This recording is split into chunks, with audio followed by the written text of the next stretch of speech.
ಗೊತ್ತಿಲ್ಲ. ಅನೇಕರು ಯಾಕೆ ಈ ಒಂದು ಸ್ಪಿರಿಚುವಲ್ ನಾಯಕರ ಜೊತೆ, ಆತ್ಮೀಕವಾದಂಥ ನಾಯಕರ ಜೊತೆ ಯಾಕೆ ಅವರ ಸಂಬಂಧವನ್ನು ಚೆನ್ನಾಗಿಟ್ಕೊಳ್ಳಲ್ಲ? ಅದು ಒಂದು ತಿಳಿಲಾರ್ದಂಥ ಒಂದು ಗೂಢಾರ್ಥವಾಗಿದೆ ಅಂತೇಳಿ ಅಲ್ಲೆಲ್ಲೂಯ್ಯ.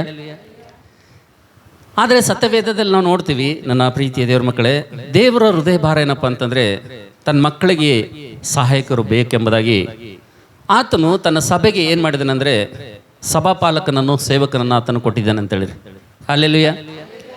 ಸಭಾಪಾಲಕನು ಕೊಟ್ಟಿರುವಂಥ ಸಂದರ್ಭದಲ್ಲಿ ಹಾಗಾದರೆ ಯಾಕೆ ಪ್ರಜೆಗಳಾಗಲಿ, ಇವತ್ತು ವಿಶ್ವಾಸಿ ಮಕ್ಕಳಾಗಲಿ ಅಥವಾ ದೇವರ ಮಕ್ಕಳಾಗಲಿ ದೇವರು ಆರಿಸ್ಕೊಂಡಿರುವಂಥ ನಾಯಕನ ಮೇಲೆ ತಿರುಗಿ ಬೀಳ್ತಾರೆ? ದೇವರು ಆರಿಸ್ಕೊಂಡಿರುವಂಥ ಆ ಸ್ಪಿರಿಚುವಲ್ ಲೀಡರ್ ಮೇಲೆ ಯಾಕೆ ತಿರುಗಿ ಬೀಳ್ತಾರೆ?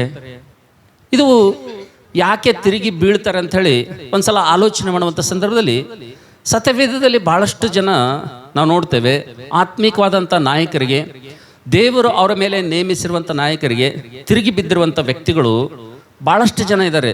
ಸತ್ಯವೇದದಲ್ಲಿ ನಾನು ಸುಮಾರು 9 ಜನರ ಪಟ್ಟಿ ಮಾಡಿದ್ದೇನೆ, ಅವರೆಲ್ಲರೂ ಕೂಡ ರಾಜರೇ. ಆದರೆ ಯಾಕೆ ಅವರು ತಮ್ಮ ಆತ್ಮೀಯ ನಾಯಕರನ್ನು ನಿರಾಕರಿಸಿದರು? ಯಾಕೆ ತಮ್ಮ ಮೇಲೆ ದೇವರು ನೇಮಿಸಿರುವಂಥ ನಾಯಕನ ಒಂದು ವಿರುದ್ಧ ಹಗೆತನವನ್ನು ಸಾಧಿಸಿದರು ಎಂಬುದಾಗಿ ದೇವರ ವಾಕ್ಯದಲ್ಲಿ ನಾವು ನೋಡುವಂಥ ಸಂದರ್ಭದಲ್ಲಿ ನನ್ನ ಪ್ರೀತಿದವರ ಮಕ್ಕಳೇ, ಅನೇಕರಿಗೆ ಸ್ಪಿರಿಚುವಲ್ ಲೀಡರ್ ಆಗಲಿ, ಆತ್ಮೀಯ ನಾಯಕನಾಗಲಿ ಯಾಕೆ ದೇವರು ನೇಮಿಸಿದ್ದಾನೆ ಅಂತಕ್ಕಂಥ ಸತ್ಯ ಅನೇಕರಿಗೆ ಗೊತ್ತಿಲ್ಲದ್ರಿಂದ ಅವರು ಅನೇಕರು ಏನು ಮಾಡ್ತಾರೆ ಅಂದರೆ ಅವರ ನಾಯಕರ ಮೇಲೆ ತಿರುಗಿ ಬೀಳುವುದನ್ನು ನೋಡ್ತೀವಿ ಅಂತೇಳಿ ಹಲ್ಲೆಲೂಯಾ. ಆದರೆ ಇವತ್ತು ನಾವು ದೇವ್ರ ಸನ್ನಿಧಿಗೆ ಬಂದಿರುವಂಥ, ನಾವು ದೇವ್ರ ಮಂದಿರಕ್ಕೆ ಬಂದಿರುವಂಥ ನಾವೆಲ್ಲರೂ ಕೂಡ ದೇವರೊಬ್ಬ ಸಭಾಪಾಲಕನನ್ನು, ಒಬ್ಬ ಉಪದೇಶಕನನ್ನು, ಒಬ್ಬ ಕುರುಬನನ್ನು, ಸ್ಪಿರಿಚುವಲ್ ಲೀಡರ್ನನ್ನು ಯಾಕೆ ಕೊಟ್ಟಿದ್ದಾನೆ ಎಂಬುದಾಗಿ 1-2-3 ವಿಷಯಗಳನ್ನ ನೋಡಿ ನಾವು ಅದರ ಬಗ್ಗೆ ಗ್ರಹಿಸಿಕೊಳ್ಳೋಣ ಅಂತೇಳಿ ಹಲ್ಲೆಲೂಯಾ. ಒಂದು ವೇಳೆ ದೇವರು ನಮಗೆ ಯಾಕೆ ಆತ್ಮೀಯ ನಾಯಕರನ್ನು ನಮ್ಮ ಮೇಲೆ ನೇಮಿಸಿದ್ದಾನೆ ಅಂತೇಳಿ ನಾವು ಸರಿಯಾಗಿ ಅರ್ಥ ಮಾಡ್ಕೊಂಡೇವೆ ಅಂತೇಳಿ, ನಾವು ಪರಿಪೂರ್ಣವಾಗಿ ಅದನ್ನು ತಿಳಿದುಕೊಂಡೇವಪ್ಪ ಅಂತಂದರೆ ನಾವು ಇತರರು ಎಡವಿದಂತೆ, ಇತರರು ದ್ವೇಷ ಸಾಧಿಸಿದಂತೆ, ಇತರರು ಅವರು ತಿರುಗಿ ಬಿದ್ದಂತೆ ನಾವು ತಿರುಗಿ ಬೀಳಲಿಕ್ಕೆ ಸಾಧ್ಯ ಇಲ್ಲ ಅಂತೇಳಿ ಹಲ್ಲೆಲೂಯಾ. ಇವತ್ತು ಲೋಕದಲ್ಲಿ ಅನೇಕ ಸಭೆಗಳಲ್ಲಿ ಮಾಡೋದನ್ನು ನಾವು ನೋಡ್ತೇವೆ. ಇವತ್ತು ನಮ್ಮ ಸ್ಥಾನಿಕ ಸಭೆಯಲ್ಲಿ ಕೂಡ ಅನೇಕರು ಇದನ್ನು ಮಾಡ್ತಾ ಇದ್ದಾರೆ. ಆದರೂ ಕೂಡ ನಾವು ನೋಡ್ತೇವೆ ಯಾಕೆ ಮಾಡ್ತಾರೆ ಎಂಬುದಾಗಿ ನಾವು ಆಲೋಚನೆ ಮಾಡುವಂಥ ಸಂದರ್ಭದಲ್ಲಿ ದೇವರು ಈ ಆತ್ಮೀಯ ನಾಯಕರನ್ನು ಯಾಕೆ ಕೊಟ್ಟಿದ್ದಾನೆ ಅಂತಕ್ಕಂಥ ವಿಷಯ ಗ್ರಹಿಸಲಾರದೆ ಇದನ್ನು ಅವ್ರು ಮಾಡ್ತಾ ಇದ್ದಾರೆ ಅಂತೇಳಿ ಹಲ್ಲೆಲೂಯಾ. ಅದಕ್ಕೋಸ್ಕರಾಗಿ ಉಳಿದಿರುವಂಥ ನಾವು ಇನ್ನು ಮುಂದೆ ಇತರರಂತೆ ತಪ್ಪಿ ಹೋಗದಂತೆ, ಇತರರು ಬಿದ್ದು ಹೋಗದಂತೆ ನಾವು ಬಿದ್ದು ಹೋಗದಂತೆ, ಇತರರು ಜಾರಿ ಹೋದಂತೆ ನಾವು ಜಾರಿ ಹೋಗದಂತೆ, ಇತರರು ಆತ್ಮೀಯ ನಾಯಕನ ಮೇಲೆ ತಿರುಗಿ ಬಿದ್ದಂತೆ ನಾವು ಕೂಡ ತಿರುಗಿ ಬೀಳದಂತೆ ದೇವರು ಇವತ್ತು ನಮ್ಮ ಮಧ್ಯದಲ್ಲಿ ತರುವಂಥ ಒಂದು 3-4 ವಿಷಯಗಳನ್ನು ನಾವು ಜಾಗ್ರತೆಯಿಂದ ನಾವು ಕೇಳೋಣ. ಒಂದು ವೇಳೆ ನಾವು ಜಾಗ್ರತೆಯಿಂದ ಕೇಳಿದೀವಪ್ಪ ಅಂತಂದರೆ ಖಂಡಿತವಾಗಿ ನಾವು ಏನು ಮಾಡ್ತೀವಪ್ಪ ಅಂತಂದರೆ ದೇವರ ಆಶೀರ್ವಾದಕ್ಕೆ ಮತ್ತು ದೇವರ ಪ್ರೀತಿಗೆ ನಾನು ನೀನು ಕಾರಣಕರ್ತರಾಗ್ತೀವಿ ಅಂತೇಳಿ ಹಲ್ಲೆಲೂಯಾ. ಹಾಗಾದರೆ ಬನ್ನಿ ನನ್ನ ಪ್ರೀತಿದವರ ಮಕ್ಕಳೇ, ಜನರು ಯಾಕೆ ಆತ್ಮೀಯ ನಾಯಕನ ಮೇಲೆ ತಿರುಗಿ ಬೀಳ್ತಾ ಇದ್ದಾರಪ್ಪ ಅಂತಂದರೆ ಅವ್ರಿಗೊಂದು ವಿಷಯ ಗೊತ್ತಿಲ್ಲ, ಯಾಕೆ ದೇವರು ಆತ್ಮೀಕವಾದಂಥ ನಾಯಕರನ್ನು, ಬೋಧಕರನ್ನು ನೇಮಿಸಿದ್ದಾನೆ ಎಂಬುದಾಗಿ ಅವ್ರಿಗೆ ಗೊತ್ತಿಲ್ಲ. ಅದರಿಂದ ಅವರು ತಪ್ಪಾದಂಥ ಹೆಜ್ಜೆಗಳನ್ನ ಇಡ್ತಾ ಇದ್ದಾರೆ. ದೇವರ ಸೇವಕರ ವಿರುದ್ಧ, ಆತ್ಮೀಯ ನಾಯಕರ ವಿರುದ್ಧವಾಗಿ ತಮ್ಮ ಒಂದು ಹಗೆತನವನ್ನು ಸಾಧಿಸಿಕೊಳ್ತಾ ಇದ್ದಾರೆ. ಆದರೆ ಇವತ್ತು ನಾವು ತಿಳಿದುಕೊಳ್ಳೋಣ, ದೇವರು ಯಾಕೆ ನಾಯಕನನ್ನು ನೇಮಿಸಿದ್ದಾನೆ, ದೇವರು ಒಬ್ಬ ಕುರುಬನನ್ನು ಕುರಿಗಳ ಮೇಲೆ ಯಾಕೆ ನೇಮಿಸಿದ್ದಾನೆ, ಅದರ ನಿಜವಾದಂಥ ಅರ್ಥ ನಂಬರ್ 1, ಯಾಕೆ ದೇವರು ನಮ್ಮನ್ನು, ಆತನು ನಮ್ಮ ಮೇಲೆ ಒಬ್ಬ ನಾಯಕನನ್ನು ಯಾಕೆ ನೇಮಿಸಿದ್ದಾನೆ ಎಂದು ನೋಡುವಂಥ ಸಂದರ್ಭದಲ್ಲಿ ನಾವು ನೋಡ್ತೇವೆ ನನ್ನ ಪ್ರೀತಿ ದೇವರ ಮಕ್ಕಳೇ, ಮೊಟ್ಟ ಮೊದಲದಾಗಿ ದೇವರು ಯಾಕೆ ನೇಮಿಸಿದ್ದಾನಪ್ಪ ಅಂತಂದರೆ ಆತನು ಕುರಿಗಳ ಮೇಲೆ ಕುರುಬನನ್ನು ಯಾಕೆ ಇಟ್ಟಿದ್ದಾನಪ್ಪ ಅಂತಂದರೆ ಕುರಿಗಳನ್ನು ಆತನು ಮೇಯಿಸೋದಕ್ಕೋಸ್ಕರವಾಗಿ ಆತನು ನೇಮಕ ಮಾಡಿದ್ದಾನೆ ಎಂಬುದಾಗಿ ದೇವರ ವಾಕ್ಯದಲ್ಲಿ ನೋಡ್ತೀವಿ ಅಂತೇಳಿ ಹಲ್ಲೆಲೂಯಾ. ಯಾಕೆ ನೇಮಕ ಮಾಡಿದ್ದಾನ್ರಿ ನಾಯಕನನ್ನು? ಕುರಿಗಳ ಮೇಲೆ ಕುರುಬನನ್ನು ಯಾಕೆ ದೇವರು ನೇಮಕ ಮಾಡಿದ್ದಾನೆ? ಒಂದು ಸಭೆಯಲ್ಲಿ ಆತ್ಮೀಕವಾದಂಥ ನಾಯಕನನ್ನು ದೇವರು ಯಾಕೆ ನೇಮಕ ಮಾಡಿದ್ದಾನೆ? ತಾನು ಆರಿಸ್ಕೊಂಡಂಥ ಪ್ರಜೆಗಳನ್ನು ಆತನು ಒಟ್ಟಾಗಿ ಒಂದು ಸಭೆಯಲ್ಲಿ ಸೇರಿಸಿ ಆ ಸಭೆಯಲ್ಲಿ ಒಬ್ಬ ನಾಯಕನನ್ನು ಯಾಕೆ ದೇವರು ಏರ್ಪಡಿಸಿದನಪ್ಪ ಅಂತಂದರೆ ನಾವು ನೋಡ್ತೇವೆ ನನ್ನ ಪ್ರೀತಿಯ ದೇವರ ಮಕ್ಕಳೇ, ಕುರಿಗಳನ್ನು ಆತನು ಮೇಯಿಸೋದಕ್ಕೋಸ್ಕರವಾಗಿ ಆತನು ನಾಯಕನನ್ನು ಏರ್ಪಡಿಸಿದ್ದಾನೆ ಎಂಬುದಾಗಿ ದೇವರ ವಾಕ್ಯದಲ್ಲಿ ನೋಡ್ತೀವಿ ಅಂತೇಳಿ ಹಲ್ಲೆಲೂಯಾ. ಈ ಕುರುಬನ ಕೆಲಸ ಏನಪ್ಪ ಅಂತಂದರೆ ಕುರಿಗಳನ್ನು ಆತನು ಸರಿಯಾಗಿ ಮೇಯಿಸಬೇಕು. ಈ ಕುರುಬನ ಉದ್ಯೋಗ ಏನಪ್ಪ ಅಂತಂದರೆ, ಈ ಕುರುಬನ ಒಂದು ಬಾಧ್ಯತೆ ಏನಪ್ಪ ಅಂತಂದರೆ ದೇವರು ಯಾವ ಕುರಿಗಳನ್ನು ಆತನಿಗೆ ಒಪ್ಪಿಸಿದನೋ, ದೇವರು ಯಾವ ಆತ್ಮಗಳನ್ನು ತನಗೆ ಒಪ್ಪಿಸಿದನೋ, ಈ ಕುರುಬನ ಬಾಧ್ಯತೆ ಏನಪ್ಪ ಅಂತಂದರೆ, ಕುರುಬನ ಜವಾಬ್ದಾರಿ ಏನಪ್ಪ ಅಂತಂದರೆ ನಾವು ನೋಡ್ತೇವೆ ಒಬ್ಬ ಕುರುಬನು ಹಸಿರಾದ ಹುಲ್ಲಿನಲ್ಲಿ ಯಾವ ರೀತಿಯಾಗಿ ತನ್ನ ಕುರಿಗಳನ್ನು ಆತನು ಮೇಯಿಸ್ತಾ ಹೋಗ್ತಾನೋ, ಅದೇ ರೀತಿಯಾಗಿ ಒಬ್ಬ ಆತ್ಮೀಯ ನಾಯಕನು ಸಭೆಗೆ ಬರೋಂಥ ವಿಶ್ವಾಸಿ ಮಕ್ಕಳಿಗೆ ಯಾವುದರಿಂದ ಮೇಯಿಸ್ಬೇಕಪ್ಪ ಅಂತಂದ್ರೆ, ದೇವರ ವಾಕ್ಯದಲ್ಲಿ ಪೇತ್ರನ ಪತ್ರಿಕೆ ನೋಡ್ತೇವೆ, ಪಾರಮಾರ್ಥಿಕವಾದಂಥ ಶುದ್ಧ ಹಾಲು ಅಂತಕ್ಕಂಥ ದೇವರ ವಾಕ್ಯದಿಂದ ಅವ್ರನ್ನು ಮೇಯಿಸಬೇಕು ಎಂಬುದಾಗಿ ದೇವರ ವಾಕ್ಯದಲ್ಲಿ ನೋಡ್ತೀವಿ ಅಂತೇಳಿ. ಹಲ್ಲೆಲೂಯಾ. ಯಾವುದರಿಂದ ಮೇಯಿಸ್ಬೇಕ್ರಿ ಆತನು? ದೇವರ ವಾಕ್ಯವೆಂಬ ಶುದ್ಧವಾದಂಥ ಪಾರಮಾರ್ಥಿಕವಾದಂಥ ಹಾಲಿಗೆ ಸಾದೃಶ್ಯವಾದಂಥ ದೇವರ ವಾಕ್ಯದಿಂದ ಅವ್ರನ್ನ ಏನು ಮಾಡ್ಬೇಕಂದ್ರೆ, ದೇವರ ವಾಕ್ಯವೆಂಬ ಆಹಾರವನ್ನು ಅವ್ರಿಗೆ ಹೊಟ್ಟೆ ತುಂಬ ಕೊಟ್ಟು ಅವರಿಗೆ ತಿನ್ನಿಸಿ ತೃಪ್ತಿಪಡಿಸಿ ಮೇಯಿಸುವಂಥ ಕೆಲಸ ಒಬ್ಬ ಸಭಾಪಾಲಕನು ಮಾಡಬೇಕೆಂಬುದಾಗಿ ದೇವರ ವಾಕ್ಯದಲ್ಲಿ ನೋಡ್ತೀವಿ ಅಂತೇಳಿ. ಅಲ್ಲೆಲ್ಲೂಯಾ.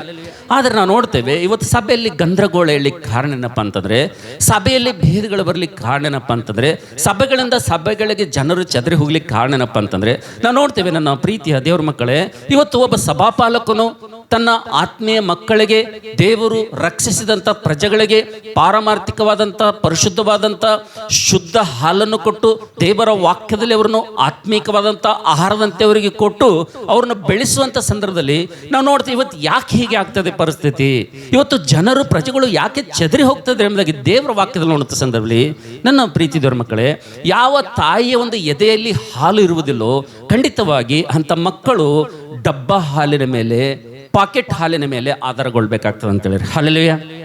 ನಾವು ನೋಡ್ತೇವೆ ಯಾವ ತಾಯಿಯಲ್ಲಿ ನಾವು ನೋಡ್ತೇವೆ ಆಕೆಗೆ ಹಾಲು ಅಂತಕ್ಕಂಥದ್ದು ಇರುವುದಿಲ್ಲವೋ, ಆಕೆಯಲ್ಲಿ ಮಕ್ಕಳಿಗೆ ಕೊಡ್ತಕ್ಕಂಥ ಸಮೃದ್ಧಿಯಾದಂಥ ಹಾಲು ಇರುವುದಿಲ್ಲವೋ, ಖಂಡಿತವಾಗಿ ಯಾವ ತಾಯಿ ಬಲಹೀನಳಾಗಿರ್ತಾಳೋ ಅಂಥ ತಾಯಿ ಖಚಿತವಾಗಿ ಅಂಥ ತಾಯಿಗೆ ಹುಟ್ಟಿದಂಥ ಮಕ್ಕಳು ಏನು ಮಾಡ್ಬೇಕಾಗ್ತದಂದ್ರೆ ಅವರು ನೇರವಾಗಿ ಡಬ್ಬ ಹಾಲಿನ ಮೇಲೆ ಆಧಾರಗೊಳ್ಬೇಕಾಗ್ತದೆ ಅಂತೇಳಿ. ಹಲ್ಲೆಲೂಯಾ. ನನಗೆ ಗೊತ್ತಿಲ್ಲ ನನ್ನ ಪ್ರೀತಿ ದೇವರ ಮಕ್ಕಳೇ, ಈ ಡಬ್ಬ ಹಾಲಿನಲ್ಲಿ, ಪಾಕೆಟ್ ಹಾಲಿನಲ್ಲಿ ಎಷ್ಟು ಪ್ಯೂರಿಟಿ ಇದೆ, ಅದರಲ್ಲಿ ಎಷ್ಟು ಅದು ಕ್ಯಾಲ್ಸಿಯಂ ಇದೆ, ಅದರಲ್ಲಿ ಎಷ್ಟು ಪ್ರೋಟೀನ್ ಇದೆ, ಅದರಲ್ಲಿ ಎಷ್ಟು ಅಲ್ಲಿ ನಾರಿನಾಂಶ ಇದೆ ಅಂತೇಳಿ, ಅದು ಒಂದು ಮಗುವಿಗೆ ಎಷ್ಟು ಆರೋಗ್ಯಕರ, ಅದು ಮಗುವಿನ ಬೆಳವಣಿಗೆ ಎಷ್ಟು ಆರೋಗ್ಯಕರ ಆಗಿದೆ ಅಂತೇಳಿ ನನಗಂತೂ ಗೊತ್ತಿಲ್ಲ ಈ ಪಾಕೆಟು ಡಬ್ಬ ಹಾಲು. ಆದರೆ ದೇವರ ವಾಕ್ಯ ಅಂತಕ್ಕಂಥದ್ದು, ತಾಯಿಯ ಹಾಲು ಅಂತಕ್ಕಂಥದ್ದು ಅದು ಅಮೃತಕ್ಕೆ ಸಮಾನವಾಗಿರ್ತದೆ.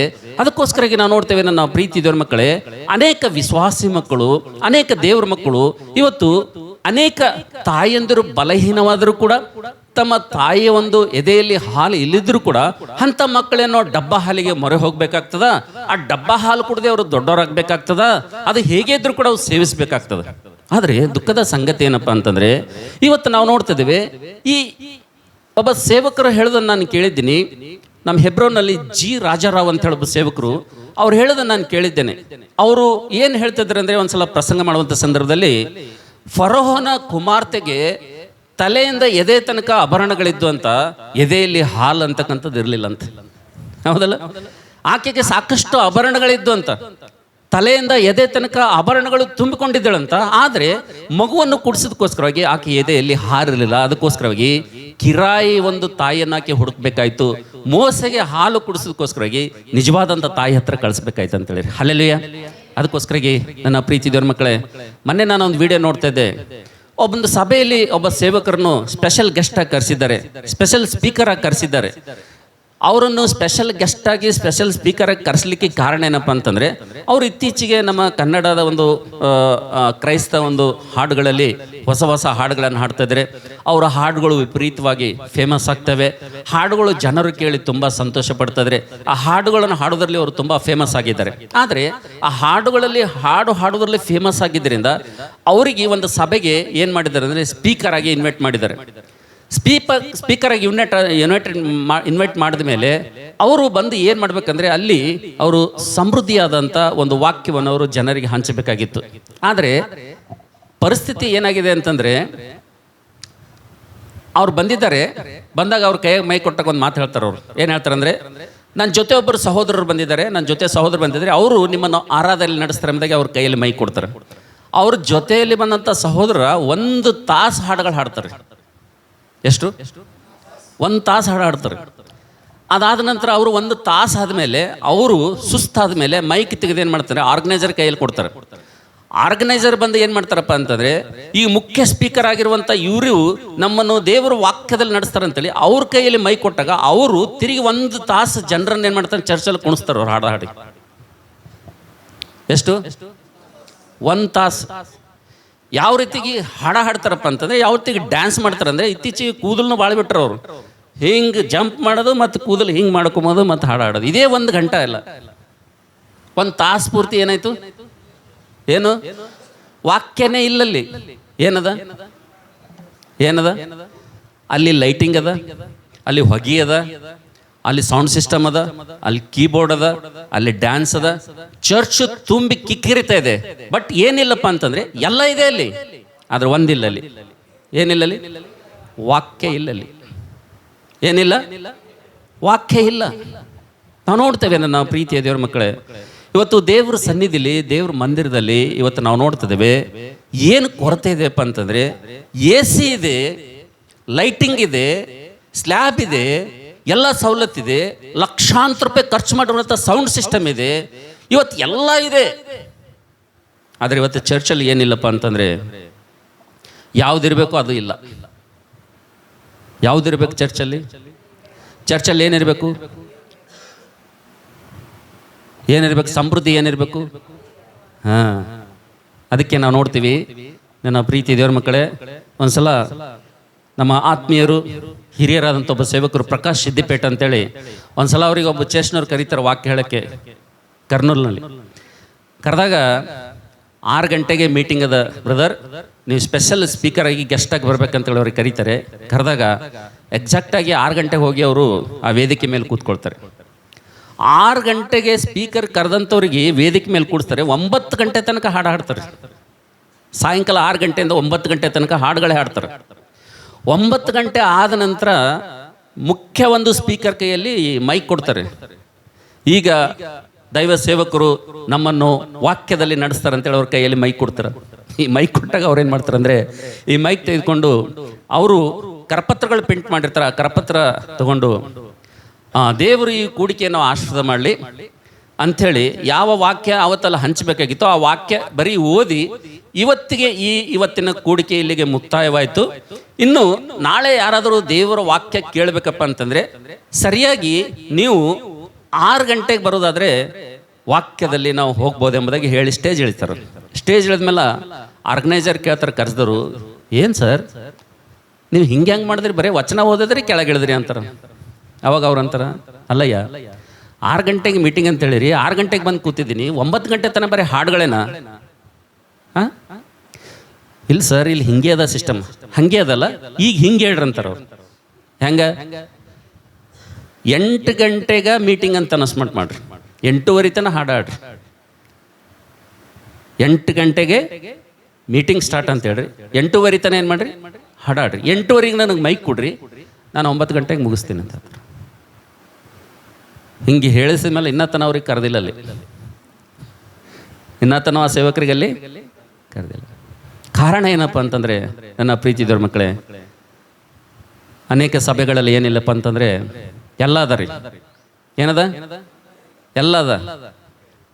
ಡ್ಯಾನ್ಸ್ ಅದ, ಲೈಟಿಂಗ್ ಅವ, ಹೊಗೆ ಹಾರ್ತದ, ಲೈಟ್ಗಳು ಡಿಸ್ಕೋ ಲೈಟ್ ಅವ, ಡಿಸ್ಕೋ ಲೈಟ್ ಹೋಗೋದು ಬರೋದಾತವ, ಎಲ್ಲವ. ಆದರೆ ಏನಿಲ್ಲಲ್ಲಿ? ವಾಕ್ಯ ಇಲ್ಲಲ್ಲಿ. ಆದರೆ ಇವತ್ತು ದೇವರ ವಾಕ್ಯದಲ್ಲಿ ನೋಡ್ತ ಸಂದರ್ಭದಲ್ಲಿ ಆತ್ಮೀಯ ನಾಯಕನನ್ನು ದೇವರು ಯಾಕೆ ಸಭೆಗೆ ಕೊಟ್ಟಿದ್ದಾನಪ್ಪ ಅಂತಂದರೆ, ದೇವ್ರ ಮಕ್ಕಳಿಗೆ ಯಾಕೆ ಕೊಟ್ಟಿದ್ದಾನಪ್ಪ ಅಂತಂದರೆ, ನಾವು ನೋಡ್ತೇವೆ ನನ್ನ ಪ್ರೀತಿ ದೇವ್ರ ಮಕ್ಕಳೇ, ಒಬ್ಬ ಕುರುಬನು ಕುರಿಗಳನ್ನು ಮೇಯಿಸೋದಕ್ಕೋಸ್ಕರವಾಗಿ ದೇವರು ಕೊಟ್ಟಿದ್ದಾನೆ ಎಂಬುದಾಗಿ ನೋಡ್ತೀವಿ ಅಂತೇಳಿರಿ. Hallelujah, hallelujah. ನಾವು ನೋಡ್ತೇವೆ ಒಬ್ಬ ಸ್ಪಿರಿಚುವಲ್ ನಾಯಕನ ಏನು ಮಾಡ್ಬೇಕಂದ್ರೆ, ದೇವರ ಪಾರಮಾರ್ಥಿಕವಾದಂಥ ಶುದ್ಧ ಹಾಲಿನಿಂದ ದೇವರ ಮಕ್ಕಳನ್ನು ಏನು ಮಾಡ್ಬೇಕ್ರಿ, ಆತನು ಬೆಳೆಸಬೇಕು. ಅದಕ್ಕೋಸ್ಕರವಾಗಿ ಇವತ್ತು ನಾವು ನೋಡ್ತಿದ್ದೇವೆ, ಇವತ್ತು ದೇವರು ನಾಯಕನನ್ನು ಕೊಟ್ಟಿದ್ದಾನೆ ಎಂಬುದಾಗಿ ದೇವರ ವಾಕ್ಯದಲ್ಲಿ ನೋಡ್ತೇವೆ. ಅದಕ್ಕೋಸ್ಕರವಾಗಿ ಎರಡನೇದಾಗಿ ನಾವು ನೋಡ್ತೇವೆ ನನ್ನ ಪ್ರೀತಿಯ ಮಕ್ಕಳೇ, ದೇವರು ಆತ್ಮೀಯ ನಾಯಕನನ್ನು ಯಾತಕ್ಕೋಸ್ಕರವಾಗಿ ಕೊಟ್ಟಿದ್ದಾನೆ. ದೇವರು ಸ್ಪಿರಿಚುವಲ್ ಲೀಡರ್ನು ಅವನ ಸಭೆಯಲ್ಲಿ ವಿಶ್ವಾಸಿ ಮಕ್ಕಳ ಮೇಲೆ ಆತ್ಮೀಕವಾದಂಥ ಬೋಧಕರನ್ನು ದೇವರು ಯಾಕೆ ಕೊಟ್ಟಿದ್ದಾನಪ್ಪ ಅಂತಂದರೆ, ಕಾಪಾಡೋದಕ್ಕೋಸ್ಕರವಾಗಿ ಅವರನ್ನು ಕೊಟ್ಟಿದ್ದಾನೆ ಅಂತೇಳಿ. ಹಲ್ಲೆಲೂಯ. ಎದಕ್ಕೆ ಕೊಟ್ಟನ್ರಿ? ಕಾಪಾಡೋದಕ್ಕೋಸ್ಕರವಾಗಿ ದೇವರು ಕೊಟ್ಟಿದ್ದಾನೆ ಅಂತೇಳಿ. ಯಾವ ರೀತಿ ಕಾಪಾಡಬೇಕು, ಎದರಿಂದ ಕಾಪಾಡಬೇಕು, ಹೇಗೆ ಕಾಪಾಡಬೇಕು? 24/7 ಅವರಿಂದ ಇರಬೇಕಾ? ಒಬ್ಬ ಸಭಾ ಪಾಲಕನು, ಸೇವಕನು, ನಾಯಕನು, ಬೋಧಕನು ಅವ್ರ ಹಿಂದೆ ಇರ್ಬೇಕೇನ್ರಿ? 24/7 ಅವ್ರಿಗೆ ಫೋನ್ ಮಾಡ್ಕೊತ ಎಲ್ಲಿದ್ದೀರಿ, ನಿಮ್ಮ ಲೊಕೇಶನ್ ಎಲ್ಲದ, ನೀವು ಏನು ಮಾಡ್ತಿದ್ರಿ ಅಂತ ಇರ್ಬೇಕಾ? ಕಾಪಾಡಬೇಕಂದ್ರೆ ಯಾವುದರಿಂದ ಕಾಪಾಡಬೇಕ್ರಿ? ಯಾವುದರಿಂದ ಕಾಪಾಡಬೇಕಪ್ಪ ಅಂತಂದರೆ ದುರ್ಬೋಧನೆಯಿಂದ ಅವರಿಗೆ ಕಾಪಾಡಬೇಕಂತೇಳಿ. ಇದೊಬ್ಬ ಸಭಾಪಾಲಕನ ಜವಾಬ್ದಾರಿ ಇದೆ. ಸಭೆಗೆ ಬರುವಂಥ ವಿಶ್ವಾಸಿ ಮಕ್ಕಳು ಡಬ್ಬ ಹಾಲಿಗೆ ಮೊರೆ ಹೋಗದಂತೆ, ಪಾಕೆಟ್ ಹಾಲಿಗೆ ಮೊರೆ ಹೋಗದಂತೆ ನಾವು ನೋಡ್ತೇವೆ. ನನ್ನ ಪ್ರೀತಿ ಇದ್ದವ್ರ ಮಕ್ಕಳೇ, ಒಬ್ಬ ಆತ್ಮೀಯ ನಾಯಕನ ಒಂದು ಜವಾಬ್ದಾರಿ ಏನಪ್ಪ ಅಂತಂದರೆ ಅವನು ಯಾವ ರೀತಿಯಾಗಿ ಅವರನ್ನು ಕಾಯಬೇಕಪ್ಪ ಅಂತಂದರೆ ನಾವು ನೋಡ್ತೇವೆ, ದುರ್ಬೋಧಕರಿಂದ, ಸುಳ್ಳು ಬೋಧಕರಿಂದ ಅವರು ತಪ್ಪಿಸಲ್ಪಡ್ಬೇಕಪ್ಪ ಅಂತಂದರೆ, ದುರ್ಬೋಧನೆಗೆ ಸಭೆಗೆ ಬರುವಂಥ ವಿಶ್ವಾಸಿ ಮಕ್ಕಳು ಒಳಗಾಗ್ಬಾರ್ದಪ್ಪ ಅಂತಂದರೆ, ಸುಳ್ಳು ಬೋಧನೆ ಅಂತಕ್ಕಂಥದ್ದು ಅವ್ರ ಜೀವಿತದಲ್ಲಿ ಪ್ರವೇಶ ಮಾಡಬಾರ್ದಪ್ಪ ಅಂತಂದರೆ, ಒಬ್ಬ ದೇವರ ಸೇವಕನು ಖಂಡಿತವಾಗಿ ಅವರನ್ನು ನಾವು ನೋಡ್ತಿದ್ದೇವೆ, ಆತನು ಕಾಯಬೇಕೆಂಬುದಾಗಿ ದೇವರ ವಾಕ್ಯದಲ್ಲಿ ನೋಡ್ತೀವಿ ಅಂತೇಳಿ. ಹಲ್ಲೆಲೂಯಾ. ಈ ದುರ್ಬೋಧನೆ ಅಂತಕ್ಕಂಥದ್ದು, ಈ ಸುಳ್ಳು ಬೋಧನೆ ಅಂತಕ್ಕಂಥದ್ದು ಎಷ್ಟು ವಿಪರೀತವಾಗಿದೆಯಪ್ಪ ಅಂತಂದರೆ ನಾವು ನೋಡ್ತೇವೆ. ಜನರು ಸಭೆಗಳನ್ನು ಬಿಟ್ಟು ಚದರಿ ಹೋಗ್ಲಿಕ್ಕೆ ಕಾರಣ ಏನಪ್ಪ ಅಂತಂದರೆ ಈ ದುರ್ಬೋಧನೆನೇ, ಈ ಸುಳ್ಳು ಬೋಧನೆನೇ. ಇವತ್ತು ಜನರಿಗೆ ಸ್ಥಾನಿಕವಾದಂಥ ಸಭೆಯಲ್ಲಿ ಸಂತೋಷ ಸಿಗದೆ, ಸ್ಥಾನಿಕವಾದಂಥ ಸಭೆಯಲ್ಲಿ ಸಂತೋಷ ಅನುಭವಿಸದೆ, ಸ್ಥಾನಿಕವಾದಂಥ ಸಭೆಯಲ್ಲಿರುವಂಥ ನೆಮ್ಮದಿಯನ್ನು ಅನುಭವಿಸದೆ, ಸ್ಥಾನಿಕವಾದಂಥ ಸಭೆಯಲ್ಲಿರುವಂಥ ಸಹೋದರರ ಜೊತೆ ಸಹೋದರಿ ಜೊತೆ ಅನ್ಯೋನ್ಯತೆಯನ್ನು ಇರಲಾರ್ದೆ ಇವತ್ತು ಮತ್ತೊಂದನ್ನು ಯಾಕೆ ಅನುಭವಿಸ್ತಾ ಇದ್ದಾರೆ, ಮತ್ತೊಂದನ್ನು ಯಾಕೆ ಬಯಸ್ತಾ ಇದ್ದಾರಪ್ಪ ಅಂತಂದರೆ, ನನ್ನ ಪ್ರೀತಿಯ ದೇವ್ರ ಮಕ್ಕಳೇ, ದುರ್ಬೋಧನೆ ಅಂತಕ್ಕಂಥದ್ದು, ಸುಳ್ಳು ಬೋಧನೆ ಅಂತಕ್ಕಂಥದ್ದು ವಿಪರೀತವಾಗಿರುವುದರಿಂದ, ಸುಳ್ಳು ಬೋಧಕರು ಹೆಚ್ಚಾಗಿರುವುದರಿಂದ ಒಬ್ಬ ಸಭಾಪಾಲಕನ ಕೆಲಸ ಏನಪ್ಪ ಅಂತಂದರೆ, ಒಬ್ಬ ದೇವರ ಸೇವಕನ ಕೆಲಸ ಏನಪ್ಪ ಅಂದರೆ, ತನಗೆ ಒಪ್ಪಿಸಿದಂಥ ಕುರಿಗಳಿಗೆ, ತನ್ನ ಮೇಲೆ ನಾಯಕರನ್ನಾಗಿ ಮಾಡಿದಂಥ ಆ ಕುರಿಗಳಿಗೆ ಆತನು ಯಾವ ರೀತಿಗೆ ಕಾಯಬೇಕಪ್ಪ ಅಂತಂದರೆ ದುರ್ಬೋಧನೆಗೆ ಒಳಗಾಗದಂತೆ, ಸುಳ್ಳು ಬೋಧನೆಗೆ ಒಳಗಾಗದಂತೆ ಒಬ್ಬ ಸಭಾಪಾಲಕನ ಜವಾಬ್ದಾರಿನಪ್ಪ ಅಂತಂದರೆ ಸಭೆಗೆ ಬಂದಾಗ ಏನು ಮಾಡ್ಬೇಕಂದ್ರೆ ಆತನು ಸುಳ್ಳು ಬೋಧನೆ ಪ್ರವೇಶ ಮಾಡದಂತೆ ಪ್ರತಿಯೊಬ್ಬರನ್ನ ಏನು ಮಾಡ್ಬೇಕಂದ್ರೆ ವಾಕ್ಯದಲ್ಲಿ ಆತನು ಬೆಳೆಸಬೇಕೆಂಬುದಾಗಿ ದೇವ್ರ ವಾಕ್ಯದಲ್ಲಿ ನೋಡ್ತೀವಿ ಅಂತೇಳಿ. ಹಲ್ಲೆಲೂಯಾ. ಮೂರನೇದಾಗಿ ನಾವು ನೋಡ್ತೇವೆ ನನ್ನ ಪ್ರೀತಿಯ ದೇವರ ಮಕ್ಕಳೇ, ಇವತ್ತು ದೇವರು ಒಬ್ಬ ಆತ್ಮೀಯವಾದಂಥ ನಾಯಕನನ್ನು ಯಾಕೆ ನೇಮಿಸಿದ್ದಾನೆಂಬುದಾಗಿ ದೇವರ ವಾಕ್ಯದಲ್ಲಿ ನೋಡುವಂಥ ಸಂದರ್ಭದಲ್ಲಿ, ಒಬ್ಬ ಕುರುಬನನ್ನು ಯಾವಕ್ಕೆ ಆತನು ನೇಮಿಸಿದ್ದಾನೆಂಬುದಾಗಿ ದೇವರ ವಾಕ್ಯದಲ್ಲಿ ನೋಡುವಂಥ ಸಂದರ್ಭದಲ್ಲಿ ನಾವು ನೋಡ್ತೇವೆ, ದೇವರು ಆತನು ತನ್ನ ಒಂದು ಪ್ರಜೆಗಳಿಗೆ, ತನ್ನ ಒಂದು ಕುರಿಗಳಿಗೆ ನಾವು ನೋಡ್ತೇವೆ ಒಬ್ಬ ಸಭಾಪಾಲಕನನ್ನು, ನಾಯಕನನ್ನು ಯಾಕೆ ನೇಮಿಸಿದ್ದಾನಪ್ಪ ಅಂತಂದರೆ ಮಾದರಿ ತೋರಿಸ್ಬೇಕೆಂಬುದಾಗಿ ಆತನು ನೇಮಿಸಿದ್ದಾನೆ ಅಂತೇಳಿ. ಹಲ್ಲೆಲೂಯಾ. ಈ ಕುರುಬನ ಒಂದು ಬಾಧ್ಯತೆ ಏನಪ್ಪ ಅಂತಂದರೆ, ಈ ಕುರುಬನ ಒಂದು ಜವಾಬ್ದಾರಿ ಏನಪ್ಪ ಅಂತಂದರೆ, ಈತನ ಕೆಲಸ ಏನಪ್ಪ ಅಂತಂದರೆ, ದೇವರು ತನ್ನ ಒಪ್ಪಿಸಿರುವಂಥ ಪ್ರಜೆಗಳಿಗೆ ಈತನ ಏನಾಗಿರ್ಬೇಕಪ್ಪ ಅಂತಂದರೆ, ದೇವರು ಯಾಕೆ ಅವರನ್ನು ಒಪ್ಪಿಸಿದ್ರಪ್ಪ ಅಂದರೆ ಈತನ ಬಾಧ್ಯತೆ ಏನಪ್ಪ ಅಂತಂದರೆ ಈತನ ಏನಾಗಬೇಕಂದ್ರೆ ಮಂದೆಗೆ ಮಾದರಿಯಾಗಿರ್ಬೇಕಂತೇಳಿ. ಹಲ್ಲೆಲೂಯಾ. ಈ ಕುರುಬನ ಏನಾಗಿರ್ಬೇಕ್ರಿ? ಆತನು ಮಂದೆಗೆ ಏನಾಗಿರ್ಬೇಕು? ಮಾದರಿಯಾಗಿರ್ಬೇಕು. ಸಭೆಯಲ್ಲಿ ಬರುವಂಥ ಪ್ರತಿಯೊಬ್ಬ ದೇವ್ರ ಮಕ್ಕಳಿಗೆ ಈ ಸಭಾಪಾಲಕನು, ಈ ಆತ್ಮೀಯ ನಾಯಕನು ಏನಾಗಬೇಕಂದ್ರೆ ಒಬ್ಬ ಮಾದರಿ ವ್ಯಕ್ತಿಯಾಗಿರ್ಬೇಕಿತ್ತನು. ಯಾವುದರಲ್ಲಿ ಮಾದರಿಯಾಗಿರ್ಬೇಕಂದ್ರೆ ತನ್ನ ನಡೆಯಲ್ಲಿ, ತನ್ನ ನುಡಿಯಲ್ಲಿ, ತನ್ನ ಮಾತಿನಲ್ಲಿ, ತನ್ನ ಪ್ರವರ್ತನೆಯಲ್ಲಿ, ತನ್ನ ಪ್ರಾರ್ಥನೆಯಲ್ಲಿ, ತಾನು ನಡೆಸುವಂಥ ಆತ್ಮೀಕವಾದಂಥ ಎಲ್ಲ ವಿಷಯಗಳಲ್ಲಿ ಈತನೇ ಮೊದಲು ಏನಾಗಿರ್ಬೇಕಂದ್ರೆ ಅವ್ರಿಗೆ ಮಾದರಿಯಾಗಿರ್ಬೇಕಂತೇಳಿ. ಯಾವಾಗ ಒಬ್ಬ ಆತ್ಮೀಯ ನಾಯಕನು ತನ್ನ ಕುರಿಗಳಿಗೆ ಮಾದರಿಯಾಗಿರ್ತಾನೋ, ಆತನೇ ಮಾದರಿಯಾಗಿರ್ತಾನೋ, ಕುರಿಗಳು ಆಟೋಮೆಟಿಕ್ ಏನಾಗ್ತಾವಂದ್ರೆ ಏನಾಗ್ತಾವ್ರಿ? ಆತನನ್ನು ಏನು ಮಾಡ್ತಾವ? ಅನುಸರಿಸ್ತಾವಂತೇಳಿ. ಆತನನ್ನು ಏನು ಮಾಡ್ತಾವ? ಹಿಂಬಾಲಿಸ್ತಾವಂತೇಳಿ. ಆದರೆ ನನ್ನ ಪ್ರೀತಿಯ ದೇವ್ರ ಮಕ್ಕಳೇ, ಇವತ್ತು ಲೋಕದಲ್ಲಿ ನೋಡುವಂಥ ಸಂದರ್ಭದಲ್ಲಿ, ಇವತ್ತು ನಮ್ಮ ಸುತ್ತಲಿರುವಂಥ ಪರಿಸ್ಥಿತಿ ನೋಡುವಂಥ ಸಂದರ್ಭದಲ್ಲಿ ಇವತ್ತು ನಾವು ನೋಡ್ತೇವೆ, ಇವತ್ತು ಸ್ಥಾನಿಕವಾದಂಥ ಸಭಾಪಾಲಕನು ಇವತ್ತು ನೆರೆದ ಸಭೆ ಎದುರುಗಡೆ ತನ್ನ ಜೀವಿತ ಬಿಚ್ಚಿಡ್ತಾನೆ, ತನ್ನ ಕುಟುಂಬ ಬಿಚ್ಚಿಡ್ತಾನೆ, ತನ್ನ ಮಕ್ಕಳ ವಿಷಯ ಬಿಚ್ಚಿಡ್ತಾನೆ, ತನ್ನ ಎಲ್ಲ ಜೀವಿತದ ಪ್ರತಿಯೊಂದು ಪರಿಸ್ಥಿತಿಗಳು ತೆರೆದ ಪುಸ್ತಕದಂತೆ ವಿಶ್ವಾಸಿ ಮಕ್ಕಳ ಮುಂದೆ ಬಿಚ್ಚಿಡ್ತಾನಲ್ರಿ. ಒಬ್ಬ ಆತ್ಮೀಯ ನಾಯಕ ಏನು ಮಾಡ್ತಾನೆ ಅಂದರೆ ಯಾವುದೂ ಮುಚ್ಚಿಟ್ಕೊಳ್ಳಲ್ಲ. ಏನ್ರಿ? ಒಬ್ಬ ಆತ್ಮೀಕವಾದಂಥ ನಾಯಕನು ತನ್ನ ಮಂದೆಗೆ ಮಾದರಿಯಾಗಿರ್ಬೇಕಪ್ಪ ಅಂತಂದರೆ, ಆ ಮಕ್ಕಳನ್ನು ಕೂಡ ಇತರರಿಗೆ ಮಾದರಿಯಾಗಿ ಜೀವಿಸ್ಬೇಕಂದ್ರೆ ಇವನ ಬಾಧ್ಯತೆ ಏನಪ್ಪ ಅಂದರೆ, ಇವನ ಕೆಲಸ ಏನಪ್ಪ ಅಂದರೆ ಈತನು ಮಂದೆಗೆ ಮಾದರಿಯಾಗಿರ್ಬೇಕು, ಈತನು ಮಾದರಿಯಾಗಿ ಜೀವಿಸಬೇಕು, ಈತನೇ ಎಲ್ಲದರಲ್ಲಿ ಕುರಿಗಳಿಗೆ ಮಾದರಿಯನ್ನು ತೋರಿಸ್ಬೇಕು, ವಿಶ್ವಾಸಿ ಮಕ್ಕಳಿಗೆ ಈತನು ಮಾದರಿಯಾಗಿರಬೇಕು. ಆದರೆ ಒಂದು ದುಃಖದ ಸಂಗತಿ ಏನಪ್ಪ ಅಂತಂದರೆ, ಒಂದು ಶೋಚನೀಯ ಸಂಗತಿ ಏನಪ್ಪ ಅಂತಂದರೆ, ಇವತ್ತು ಭಾಳ ದುಃಖದ ಸಂಗತಿ ಏನಪ್ಪ ಅಂದರೆ, ಇವತ್ತು ಸಭೆಯಲ್ಲಿ ನಾವು ನೋಡ್ತಿದ್ದೇವೆ, ಇವತ್ತು ನಾವು ಒಬ್ಬ ಪಾಲಕನು ಸ್ಥಾನಿಕವಾದಂಥ ಸಭೆಯಲ್ಲಿ ಏನಾಗ್ತಿದೆಯಪ್ಪ ಅಂತಂದರೆ ಆತನ ಜೀವಿತ ಎಲ್ಲ ವಿಶ್ವಾಸಿ ಮಕ್ಕಳಿಗೆ ಏನಾಗಿರ್ತದೆ? ಬಟ್ಟ ಬಯಲಾಗಿರ್ತದಲ್ಲ. ಇವತ್ತು ನಾನು ಇಲ್ಲಿ ನಿಂತು ಹೇಳ್ತಾ ಇದ್ದೀನಿ, ನನ್ನ ಜೀವಿತ, ನನ್ನ ಬದುಕು, ನನ್ನ ಹೆಂಡತಿ ಬಗ್ಗೆ, ನನ್ನ ಮಕ್ಕಳ ಬಗ್ಗೆ, ನನ್ನ ಬಗ್ಗೆ ಯಾರಿಗಾದ್ರೂ ಏನಾದರೂ ಮರ್ಯಾದರಿ? ಯಾವುದಾದ್ರೂ ಗುಪ್ತವಾಗಿ ರಹಸ್ಯವಾಗಿ ಏನಾದರೂ ಇಟ್ಟಿದ್ದೀವ? ಇಲ್ಲ. ನನ್ನ ಜೀವಿತದಲ್ಲಿ ಒಳ್ಳೇದಾಯ್ತಂದ್ರೂ ಬಂದು ನಿಮ್ಮ ಎದುರು ನಾನು ಹಂಚ್ಕೋತೀನಿ. ನನ್ನ ಜೀವಿತದಲ್ಲಿ ಕೆಟ್ಟದಾಯ್ತಂದ್ರೂ ಬಂದು ನಾನು ಏನು ಮಾಡ್ತೀನಿ, ನಿಮ್ಮ ಎದುರು ಹಂಚ್ಕೊಳ್ತೀನಿ. ಆದರೆ ಇವತ್ತು ವಿಶ್ವಾಸಿ ಮಕ್ಕಳಲ್ಲಿ ಇದು ಇಲ್ಲ. ಈ ಮಾದರಿ ವಿಶ್ವಾಸಿ ಮಕ್ಕಳಲ್ಲಿ, ದೇವ್ರ ಮಕ್ಕಳಲ್ಲಿ ಕಾಣ್ತಾ ಇಲ್ಲ. ನಾವು ನೋಡ್ತೇವೆ ನನ್ನ ಪ್ರೀತಿ ದೇವ್ರ ಮಕ್ಕಳೇ, ಮಂದೆಗೆ ಮಾದರಿಯಾಗಿರುವಂಥ ಈ ಸಭಾಪಾಲಕನು, ಈ ಸ್ಥಾನಿಕವಾದಂಥ ಸಭಾಪಾಲಕನ ಒಂದು ತೆರೆದ ಜೀವಿತದಂತಿರುವಂಥ ಈ ಪುಸ್ತಕದಂತಿರುವಂಥ ಈತನ ಜೀವಿತ ಮಾದರಿ ಬಿಟ್ಟು ಇವತ್ತು ಅನೇಕ ವಿಶ್ವಾಸಿ ಮಕ್ಕಳು, ಅನೇಕ ದೇವ್ರ ಮಕ್ಕಳು ಏನು ಮಾಡ್ತಾ ಇದ್ದಾರೆ ಅಂದರೆ, ಟಿ ವಿಯಲ್ಲಿ ಬರುವಂಥ ಬೋಧಕರಿಗೆ ಏನಾಗ್ತಾ ಇದೆ ಅಂದರೆ ಆಕರ್ಷಣೆವಾಗ್ತಾ ಇದ್ದಾರೆ. ನಿಮ್ಗೆ ಗೊತ್ತಾ, ಟಿ ವಿ ಅನ್ನೋದಕ್ಕಿಂತ ಮೊಬೈಲ್ ಅಂತೀನಿ ನಾನು. ಟಿ ವಿ ಮಂಗ ಮಾಯ ಆಗ್ಯಾವ. ಈಗೇನವ ಈಗ ಟಿ ವಿ ಜಾಗ ಯಾವತ್ತು ಪಡ್ಕೊಂಡದೆ? ಮೊಬೈಲ್ ಪಡ್ಕೊಂಡು. ನೀವು ಮೊಬೈಲ್ನಲ್ಲಿ ನೀವು ಕೇಳ್ತಿರಲ್ಲ, ವಾಕ್ಯ ಕೇಳ್ತಿರಲ್ಲ. ಇವತ್ತು ಸೂಟು ಬೂಟು ಹಾಕೊಂಡು ಬಂದು ವಾಕ್ಯ ಹೇಳ್ತಾರ, ಅವ್ರು ಆ ವಾಕ್ಯಕ್ಕೆ ನೀವೆಲ್ಲ ಆಕರ್ಷಣೆ ಆಗ್ತಿರಲ್ಲ. ಎಲ್ಲ ಬೋಧಕರು ಹಂಗೆ ಇರಂತ ನಾನು ಹೇಳಂಗಿಲ್ಲ, ಆದರೆ ಎಲ್ಲ ಬೋಧನೆ ನೀವು ಕೇಳ್ತಿರಲ್ಲ. ಇಷ್ಟು ಜನ ಬೋಧಕರ ಬೋಧನೆ ನೀವು ಕೇಳ್ತೀರಿ, ಯಾರು ಒಬ್ಬರ ಜೀವಿತ, ಪರ್ಸನಲ್ ಜೀವಿತ ನಿಮ್ಗೆ ಗೊತ್ತದ್ರಿ? ಯೂಟ್ಯೂಬ್ನಲ್ಲಿ, ಫೇಸ್ಬುಕ್ನಲ್ಲಿ ವಾಕ್ಯ ಕೇಳ್ತೀರಿ, ವಾಕ್ಯ ಹಂಚ್ಕೋತೀರಿ. ಅವ್ರ ವ್ಯಕ್ತಿಗತ ಜೀವಿತ, ಅವ್ರ ಪರ್ಸನಲ್ ಜೀವಿತ ಹೆಂಗದ, ಅವ್ರ ಬದುಕು ಹೆಂಗದ ನಿಮ್ಗೆ ಗೊತ್ತದ? ಇಲ್ಲ. ಅವ್ರ ಜೀವಿತ ನಿಮ್ಗೆ ಗೊತ್ತಿಲ್ಲ, ಅವ್ರ ಹೆಂಡತಿ ಬಗ್ಗೆ ಗೊತ್ತಿಲ್ಲ, ಅವ್ರ ಮಕ್ಕಳ ಬಗ್ಗೆ ಗೊತ್ತಿಲ್ಲ, ಆ ಸೇವಕನು ವ್ಯಕ್ತಿಗತ ಜೀವಿತ ನಿಮ್ಗೆ ಗೊತ್ತಿಲ್ಲ. ಬಟ್ ನೀವೇನು ಮಾಡ್ತೀರಂದರೆ, ಸೋಷಿಯಲ್ ಮೀಡಿಯಾದಲ್ಲಿ ಬರುವಂಥ ಪ್ರತಿಯೊಬ್ಬ ಸೇವಕನ ಹೇಳುವಂಥ ಪ್ರಸಂಗ ಕೇಳಿ ತುಂಬ ಸಂತೋಷ ಪಡ್ತೀರಿ. ಆದರೆ ಸ್ಥಾನಿಕವಾದಂಥ ಸೇವಕನು ಹೇಳುವಂಥ ಮಾತುಗಳು, ಸ್ಥಾನಿಕವಾಗಿರುವಂಥ ನಿಮಗೋಸ್ಕರಾಗಿ ಹಗಲಿರುಳು ಪ್ರಾರ್ಥನೆ ಮಾಡುವಂಥ ಒಬ್ಬ ದೈವ ಸೇವಕನ ಜೊತೆ ನಿಮ್ಮ ಸಹವಾಸ ಇದೆಯಾ? ಆತನ ಜೊತೆ ನಿಮ್ಮ ಸಂಬಂಧ ಇದೆಯಾ? ಒಬ್ಬ ಸಹೋದರಿ ತನ್ನ ಗಂಡನಿಗೆ ಹೇಳ್ತಾ ಇದ್ರು, ಇವತ್ತು ಸಂಡೇ ಅದ ರೀ, ನಾನು ಚರ್ಚ್ಗೆ ಹೋಗ್ಬೇಕು, ನಾನು ಸಂಡೇ ಅದ ರೀ, ನಾನು ಚರ್ಚ್ಗೆ ಹೋಗ್ಬೇಕು, ಪ್ಲೀಸ್ ನನ್ನ ಗಾಡಿ ಮೇಲೆ ನಾನು ಚರ್ಚ್ಗೆ ಹೋಗಿ ಬಿಟ್ಟು ಬರ್ರಿ ಅಂತೇಳಿ ತನ್ನ ಗಂಡನಿಗೆ ಕೇಳ್ತಾ ಇದ್ದಾಳಂತೆ. ಆವಾಗ ಗಂಡ ಹೇಳ್ತಾ ಇದ್ದಂತ, ಏನು ನಿನ್ನ ಚರ್ಚ್ ಅಂತೀನಿ ನೀನು? ಇವತ್ತು ವಾಕ್ಯ ಅನ್ನೋದು ಎಷ್ಟು ಸಮೃದ್ಧಿ ಅದ. ಇವತ್ತು ವಾಕ್ಯ ಯಾವುದೇ ಟಿ ವಿ ತಗೋ, ಯಾವುದೇ ಚಾನಲ್ ತಗೋ, ಯಾವುದೇ ನೀನು ತೆಗಿ, ಅಲ್ಲಿ ಎಲ್ಲ ಏನು ಸಿಗ್ತದೆ ಇವತ್ತು? ಏನಿರ್ತದೆ ಇವತ್ತು? ಒಬ್ರಿಗಿನ್ನೊಬ್ರು ಟಾಪ್ ಮೋಸ್ಟ್ ವಾಕ್ಯ ಸಂದೇಶ ಸಿಗ್ತದೆ, ಒಬ್ಬರಿಗಿನ್ನ ಒಬ್ಬರು ಸಂದೇಶ ಟಾಪ್ ಮೋಸ್ಟ್ ಇರ್ತದೆ ಅಂದನಂತ.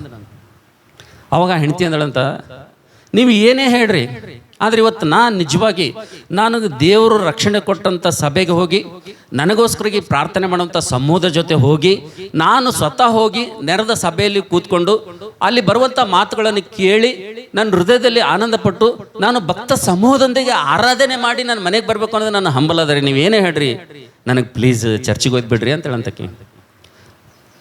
ಅವ ಪ್ರತಿ ಸಲ ನನಗೆ ಚರ್ಚಿಗೆ ಒಯ್ದು ಗಾಡಿ ಮೇಲೆ ಬಿಡಂದಾಗ ಪ್ರತಿ ಸಲ ಇದೇ ಮಾತು ಹೇಳ್ತೇನಂತ. ಏನಂತ? ಎಂಥ ಸಬ್ಜೆಕ್ಟ್ ಬೇಕು, ಎಂಥ ಟಾಪಿಕ್ ಬೇಕು, ಅದೆಲ್ಲ ಎಲ್ಲಿ ಬರ್ಲತ್ತದ ಹಿಂಗೆ ಹೇಳ್ದೇನಂತ. ಹೇಳಿ ಒಂದು ಸಂಡೇ ಇಲ್ರಿ ಪ್ಲೀಸ್ ಒಯ್ರಿ ಅಂದ್ರೆ ಕೇಳಿಲ್ಲಂತ, ಒಯ್ಲಿಲ್ಲ ಅಂತ. ಅವನು ಎಷ್ಟೋ ಸಲ ಕೇಳಿದಲ್ಲ ಅಂತ, ಸಂಡೇ ಆರಾಧನೆಗೆ ಬಿಡ್ರಿ, ಚರ್ಚಿಗೆ ಬಿಡ್ರಿ ಅಂದ್ರೆ ಒಟ್ಟು ಕೇಳಿಲ್ಲ ಅಂತ. ಟಿ ವಿದಾಗ ಬರ್ತದೆ, ಟಿ ವಿ ನೋಡಂದನಂತ. ಆವಾಗ ಆಯ್ತು ಅಂತೇಳಿ ಆರಾಧನೆ ಬಿಟ್ಟು ಮನೆಗೆ ಕುಂತಳಂತ. ಒಂದಾಯ್ತಂತ, ಇವನು ಹೊಟ್ಟೆಗೆ ಇಲಿ ಓಡಾಡ್ಲತ್ತೀವಂತ. ಇವನು ಹೊಟ್ಟೆಗೆ ಏನು ಓಡಾಡ್ಲತ್ತೀವಂತ? ಇಲಿ ಓಡಾಡ್ಲತ್ತೀವಂತ. ಆವಾಗ ಹೆಂಡ್ತಿಗಂದನಂತ, ಊಟಕ್ಕೆ ಏನು ಮಾಡಿ ತೊಗೊಂಡು ಬರ್ರಿ ಅಂದನಂತ. ಅವಾಗ ಒಳಗಿಂದ ಹೆಂಡತಿ ಅಂದಳಂತ, ಟಿ ವಿಯಾಗ ಫುಡ್ ಚಾನಲ್ ಅದ ನೋಡ್ರಿ, ಓಪನ್ ಮಾಡ್ರಿ ಅಂದಳಂತಕಿ. ಟಿ ವಿದಾಗ ಏನದ? ಫುಡ್ ಚಾನಲ್ ಅದ, ಅದೇನು ಮಾಡ್ರಿ, ಓಪನ್ ಮಾಡ್ರಿ ಅಂದಳಂತ. ಅದೇ ಹೆಂಗ ಅಂದನಂತ. ಅದೇ ಹೆಂಗ ಇದೇ ಹೆಂಗ ಅಂದಳಂತಕಿ. ನಿನಗೆ ಎಂಥ ಅಡುಗೆ ಬೇಕು, ಎಂಥ ಬಿರಿಯಾನಿ ಬೇಕು, ಎಂಥ ಸ್ವೀಟ್ ಬೇಕು, ಎಲ್ಲ ಕೂಡ ನೀವು ಫುಡ್ ಚಾನಲ್ ಓಪನ್ ಮಾಡು, ನಿನಗೆ ಯಾವ್ದು ಬೇಕಾದ ತಗೋ ಅಂದಳಂತಕಿ. ಹೊಟ್ಟಿ ತುಂಬ ತಿನ್ನೋ ಅಂದಳಂತಕಿ. ತಿನ್ನನ್ರಿ, ತುಂಬ್ತದ್ರಿ ಹೊಟ್ಟಿ. ವಿಶ್ವಾಸಿಗಳು ಮಾಡೋದಿದೆ ಅಂತೇಳಿರಿ. ಒಬ್ಬ ದೇವರ ಸೇವಕನಿಗೆ ಇವತ್ತು ತಾನು ಆರಿಸ್ಕೊಂಡಂಥ ಪ್ರಜೆಗಳಿಗೆ, ಸ್ಥಾನಿಕವಾಗಿ ನಮ್ಮ ಮೇಲೆ ನಾಯಕನಿಗೆ ಯಾಕಿಟ್ಟಂತ ದೇವರು ಅನ್ನೋದು ಅನೇಕರಿಗೆ ಗೊತ್ತಿಲ್ಲ. ಅನೇಕರು ಇವತ್ತು ಅನೇಕ ಬೋಧನೆಗೆ ಆಕರ್ಷಿತರ ಹೋಗ್ತಾ ಇದ್ದಾರೆ ಅಂತೇಳಿರಿ. ಅಲ್ಲೆಲ್ಲಿಯ ಸಭೆಯಲ್ಲಿ ಭೇದಗಳು ಬರಲು, ಸಭೆಯಲ್ಲಿ ಚದರಿ ಹೋಗಲು ಕಾರಣ ಏನಪ್ಪ ಅಂದರೆ, ನಾವು ನೋಡ್ತೇವೆ ನಾವು ಪ್ರೀತಿ ದೇವ್ರ ಮಕ್ಕಳೇ, ಯಾವಾಗ ನಾವು ನೋಡ್ತಿದ್ದೇವೆ ಈ ಮಂದೆಗೆ ಮಾದರಿಯಾಗಿರುವಂಥ ಈ ದೈವ ಸೇವಕನ ಒಂದು ಜೀವಿತ ನೋಡುವುದಿಲ್ವೋ, ಈತನ ಬದುಕನ್ನು ನೋಡುವುದಿಲ್ವೋ, ಈತನನ್ನೇ ನೋಡುವುದಿಲ್ವೋ, ಇವತ್ತು ಜನ ಏನಾಗ್ತಾ ಇದ್ದಾರೆ ಅಂದರೆ, ವಿಶ್ವಾಸಿ ಮಕ್ಕಳು ಏನಾಗ್ತಾ ಇದ್ದಾರೆ, ಆ ಟಿ ವಿ ಬೋಧಕರಿಗೆ, ಆನ್ಲೈನ್ ಬೋಧಕರಿಗೆ ಏನಾಗ್ತದೆ ಅಂದರೆ ಆಕರ್ಷಿತರಾಗ್ತಾ ಇದ್ದಾರೆ ಅಂತ ಹೇಳಿ. ಅಲ್ಲೆಲ್ಲಿಯ ಅದಕ್ಕೋಸ್ಕರಿಗೆ ನನ್ನ ಪ್ರೀತಿ ದೇವ್ರ ಮಕ್ಕಳೇ, ಆನ್ಲೈನ್ ಬರುವಂಥ ಬೋಧನೆ ತಪ್ಪಂತ ನಾನು ಹೇಳ್ತಾ ಇಲ್ಲ, ಟಿ ವಿ ಬೋಧಕರೆಲ್ಲರ ಬೋಧನೆಗಳು ತಪ್ಪಂತ ನಾನು ಹೇಳ್ತಾ ಇಲ್ಲ. ಆದರೆ ಹೆಚ್ಚಾಗಿ, ಅತಿಯಾಗಿ ನಾವು ಸ್ಥಾನಿಕವಾಗಿ ದೇವರು ನಮಗನ್ನು ಯಾವ ಸಭೆಯಲ್ಲಿ ನಮ್ಮನ್ನು ಇಟ್ಟಿದ್ದಾನೋ ಆ ಸಭಾಪಾಲಕನ ಮಾತೇ ನಾವು ಕೇಳಲಾರ್ದಂಗ ಇತರರ ಬೋಧನೆಗಳು ನಾವು ಕೇಳಿದ್ವಿ ಅಂದ್ರೆ ಏನಾಗ್ತದೆ ರೀ ಅದು? ಹಾಂ, ಏನಾಗ್ತದೆ? ಹೌದಪ್ಪ, ನೀವು ಇತರರ ಬೋಧನೆ ಆಕರ್ಷಣೆ ಮಾಡಿ ರಾತ್ರಿ ಹೇಗಲ್ಲ ಅವೇ ಕೇಳ್ತೀರಿ. ಕನಿಷ್ಠ ಆತ ಯಾವತ್ತಾದ್ರೂ ನಿಮ್ಗೊಂದು ಫೋನ್ ಮಾಡ್ತಾನ? ಯಾವತ್ತಾದ್ರೂ ನಿಮ್ಗೆ ಏನಾದ್ರೂ ಕಷ್ಟ ಸುಖ ಹಂಚ್ಕೊಳ್ತಾನ?